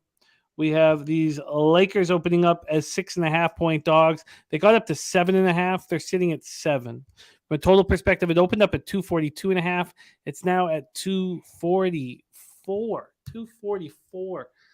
Take a look at the cash flow for this one. 15,056 tickets in. 70% of the tickets and 97% of the cash on the Grizzlies. Wow. Mm-hmm. Then 66% of the tickets, 87% of cash on the under. 66 and 87, and yet this total goes up 1.5 points. Mm-hmm. Memphis coming off the 115-114 win at home over Cleveland on Wednesday. Lakers coming in off their 4th loss in 5 games, 116-111 at home to Sacramento on Wednesday. Take it away, Durrell. Second to last game on the board here, Grizzlies, Lakers. Yeah, really quick to address Andre Ace High. Dallas Mavericks overall for the season is the worst first half ATS. For the season, they are 16-23 and 16-26-3. So they are, for the season, the worst half covering team in the first half. The Clippers, in their last 10, are the worst at 1-9. Mavericks in the last 10 are 3-6. So you have one team that's the worst overall team in first half spreads, which is the Dallas Mavericks, and you have one team who has been the worst in the last 10. So if that makes sense, that's how that goes. So yes, Mavericks are still the worst team in the league first half covering. Regards to this game, this is something, man, that kind of stood out to me. Lakers are actually second in the league in covering first half spreads. They're right under the Knicks, and they're 6-4 in their last 10. 6-4 in their last 10, right? At home right now, they're 15-6. So regardless of who they're playing, they're covering these spreads by a good number overall for the season. For the season, they're 28-16. So the Grizzlies have been playing at a ridiculous pace right now. And this is something that I noticed. It almost seems like you just take the Grizzlies first half. They're 7-3 right now. Here's the top 4 first half spreads. Knicks at number 1, Lakers at number 2, Pels at number 3, Grizz at number 4. 7-3 in their last 10. Grizzlies right now, if you look at their body of work, they're the best second quarter scoring team in the league. They turn it on in the second quarter. Almost 40 points average in their last 3. Right? So they're playing fast, and they're getting teams who do not play good transition defense. So if I'm looking at this game, this is a lean for me. Right now, they're scoring 30 points in the first quarter and 37.4 points in the second quarter. The Lakers are also scoring pretty good points in the first half as well. They're at 30 in the first quarter and 28 in that second quarter. I think this is a good spot to take either team first half team total. So I have a lean here, and that's lean Memphis, 62.5 team total over. 62.5 team total over. And I couldn't be mad at you, only because the way these teams are playing. Lakers was 58 over in the first half. But I sometimes these team totals are it's a hit or miss for me, right? And it's just, I don't know how the game is ultimately going to be played. I believe this is the first time these teams have played this year, right? So maybe Memphis is 10-0 in their last 10, man. Who's stopping them right now? And we know that LeBron really doesn't like any of these young bulls. So honestly, to me, the best lean I have on this, only because of how good the Lakers have been in the first half. I know they're going to lose this game, right? So it probably would make sense to take Memphis just full game. But I believe they can score 70 points in the first half as well. So for right now, it's a no play for me. Lean team total Memphis first half at 62.5. Is there any do we expect LeBron in the lineup, right? He's listed as questionable right now. He's listed as questionable. That's another thing. Right? If he's not playing this game, man, I don't know what to tell you. I don't know what to tell you here. So I can only look at a team who's just kind of on fire right now and whose points have shot up in the last 5 and the last 3, and that's Memphis, especially in the second quarter. Steph Curry, Draymond, Wiggins all ruled out. There you go. Let that number marinate and smack. There's no way that I just Cleveland's not going to blow these boys out in the first quarter because they don't play like that. They're not a fast team, right?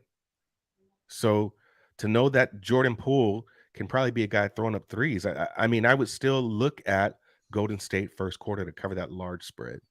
I would have interest in it as well because, we know that Jermichael or Kuminga aren't going to mess that up in the first quarter.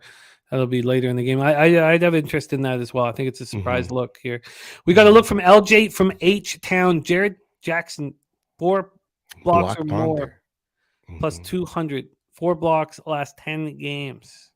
There we go, right there from our guy, LJ from H-Town. All right, Jaron Jackson. All right, Jaron. Let's move on to the final game on the board here. 10 p.m. Eastern. Oklahoma City Thunder 22-23, 8-14 on the road at the Sacramento Kings. 25-18, 14-9 at home. Finally, a good team. And Vlade Divac nowhere to be found. Golden One Center in Sacramento, California. Let's take a look at the line history here for this one. We have the Kings opening up -3.5, now -3. Totals wise, 239, shot up to 242, man. These are high totals. Let's take a look at the cash flow here for this one.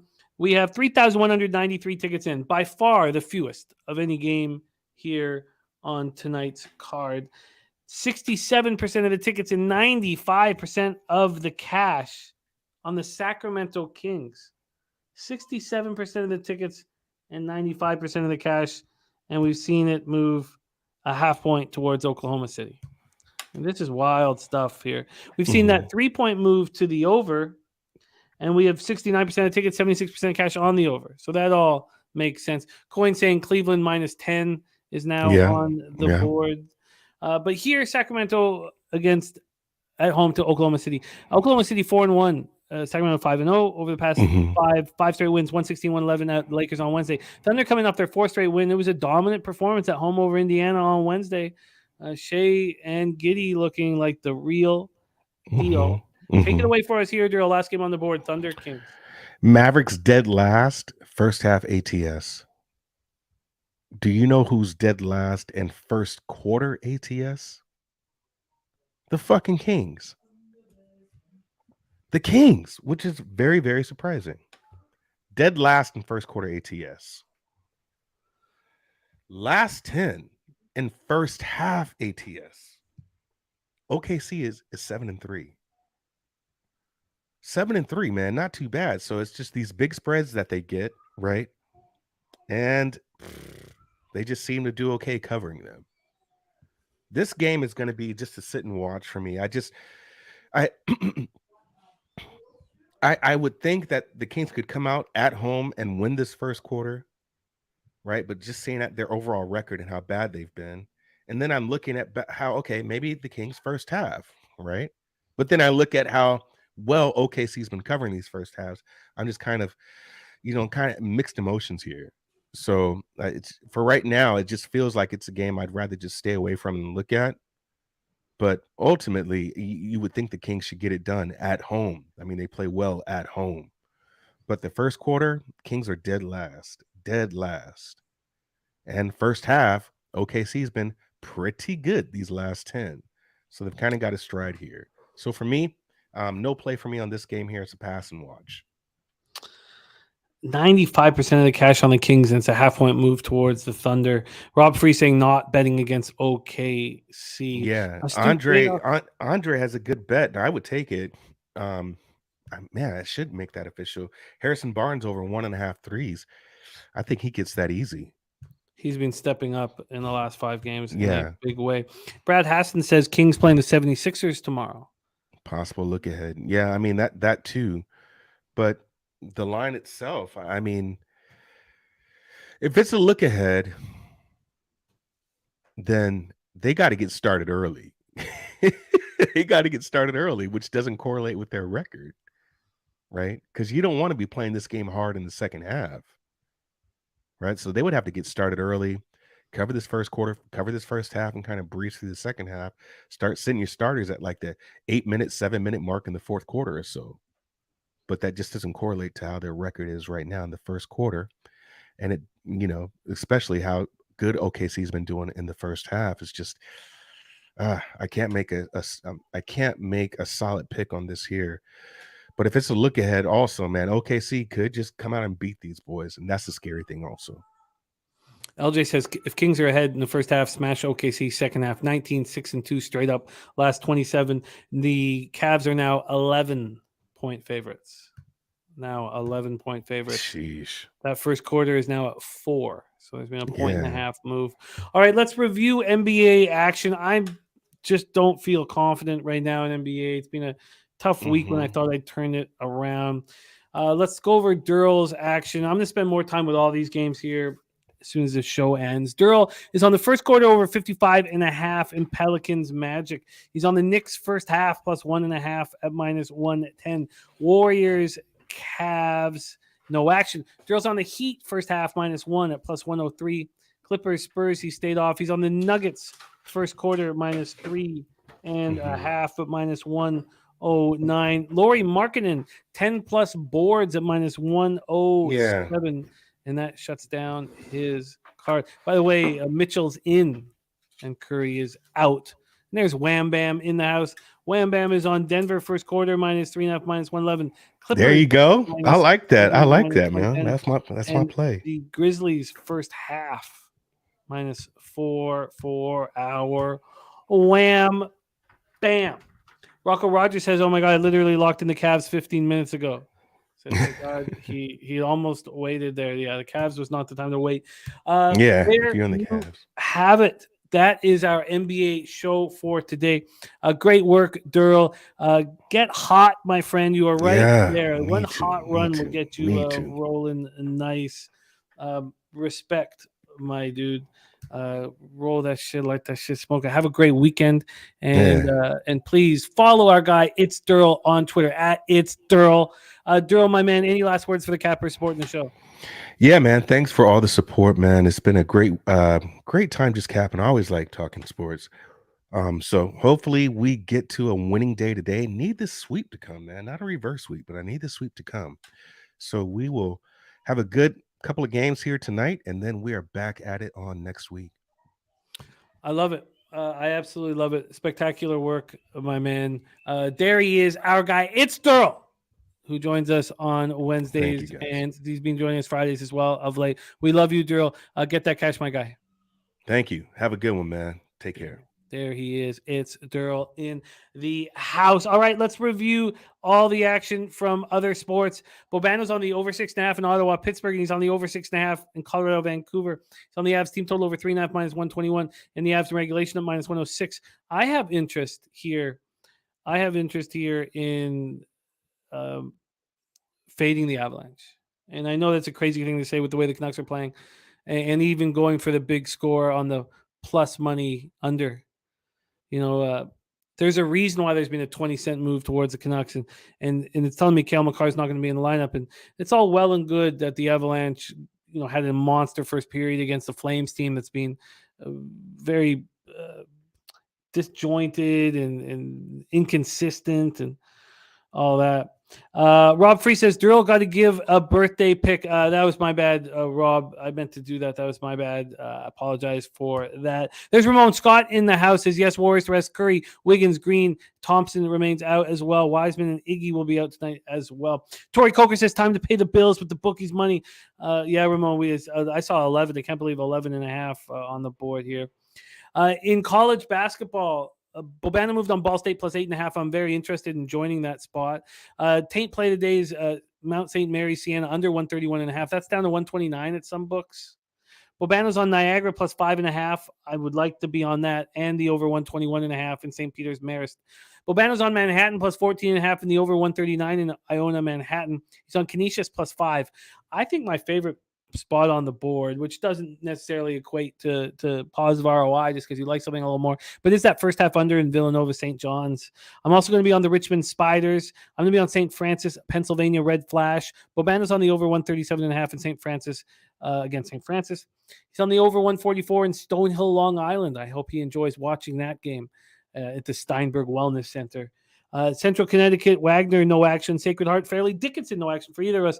I'm interested in this under in Toledo, Buffalo. I'm going to take a closer look at it. And then Bobano is on Boise State and New Mexico. I'm joining him on New Mexico. And Andre Ace High is right. He says ESPN game, LBJ is playing. He says you can't let Ja take all the shine. You're absolutely right. You're absolutely right. I shouldn't even have questioned it. You nailed it there. Absolutely nailed it there. Nunya, women's NCAA play today is the over 109.5. That's a beauty game. Look at that game in Milwaukee. You're digging deep, man. You're digging deep, man. Trying to get 55 points from each team over there, Nunya. I thought you only bet unders in women's college basketball.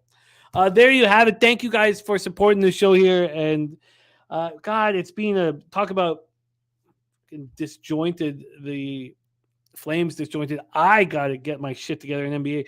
I've had such a monster college basketball week, and I'm only, I'm in profits on both days, but only because of college basketball. It's just been, it's been so nice. It's been very, very nice. Went 6-4 on Wednesday, 6-1 on Thursday.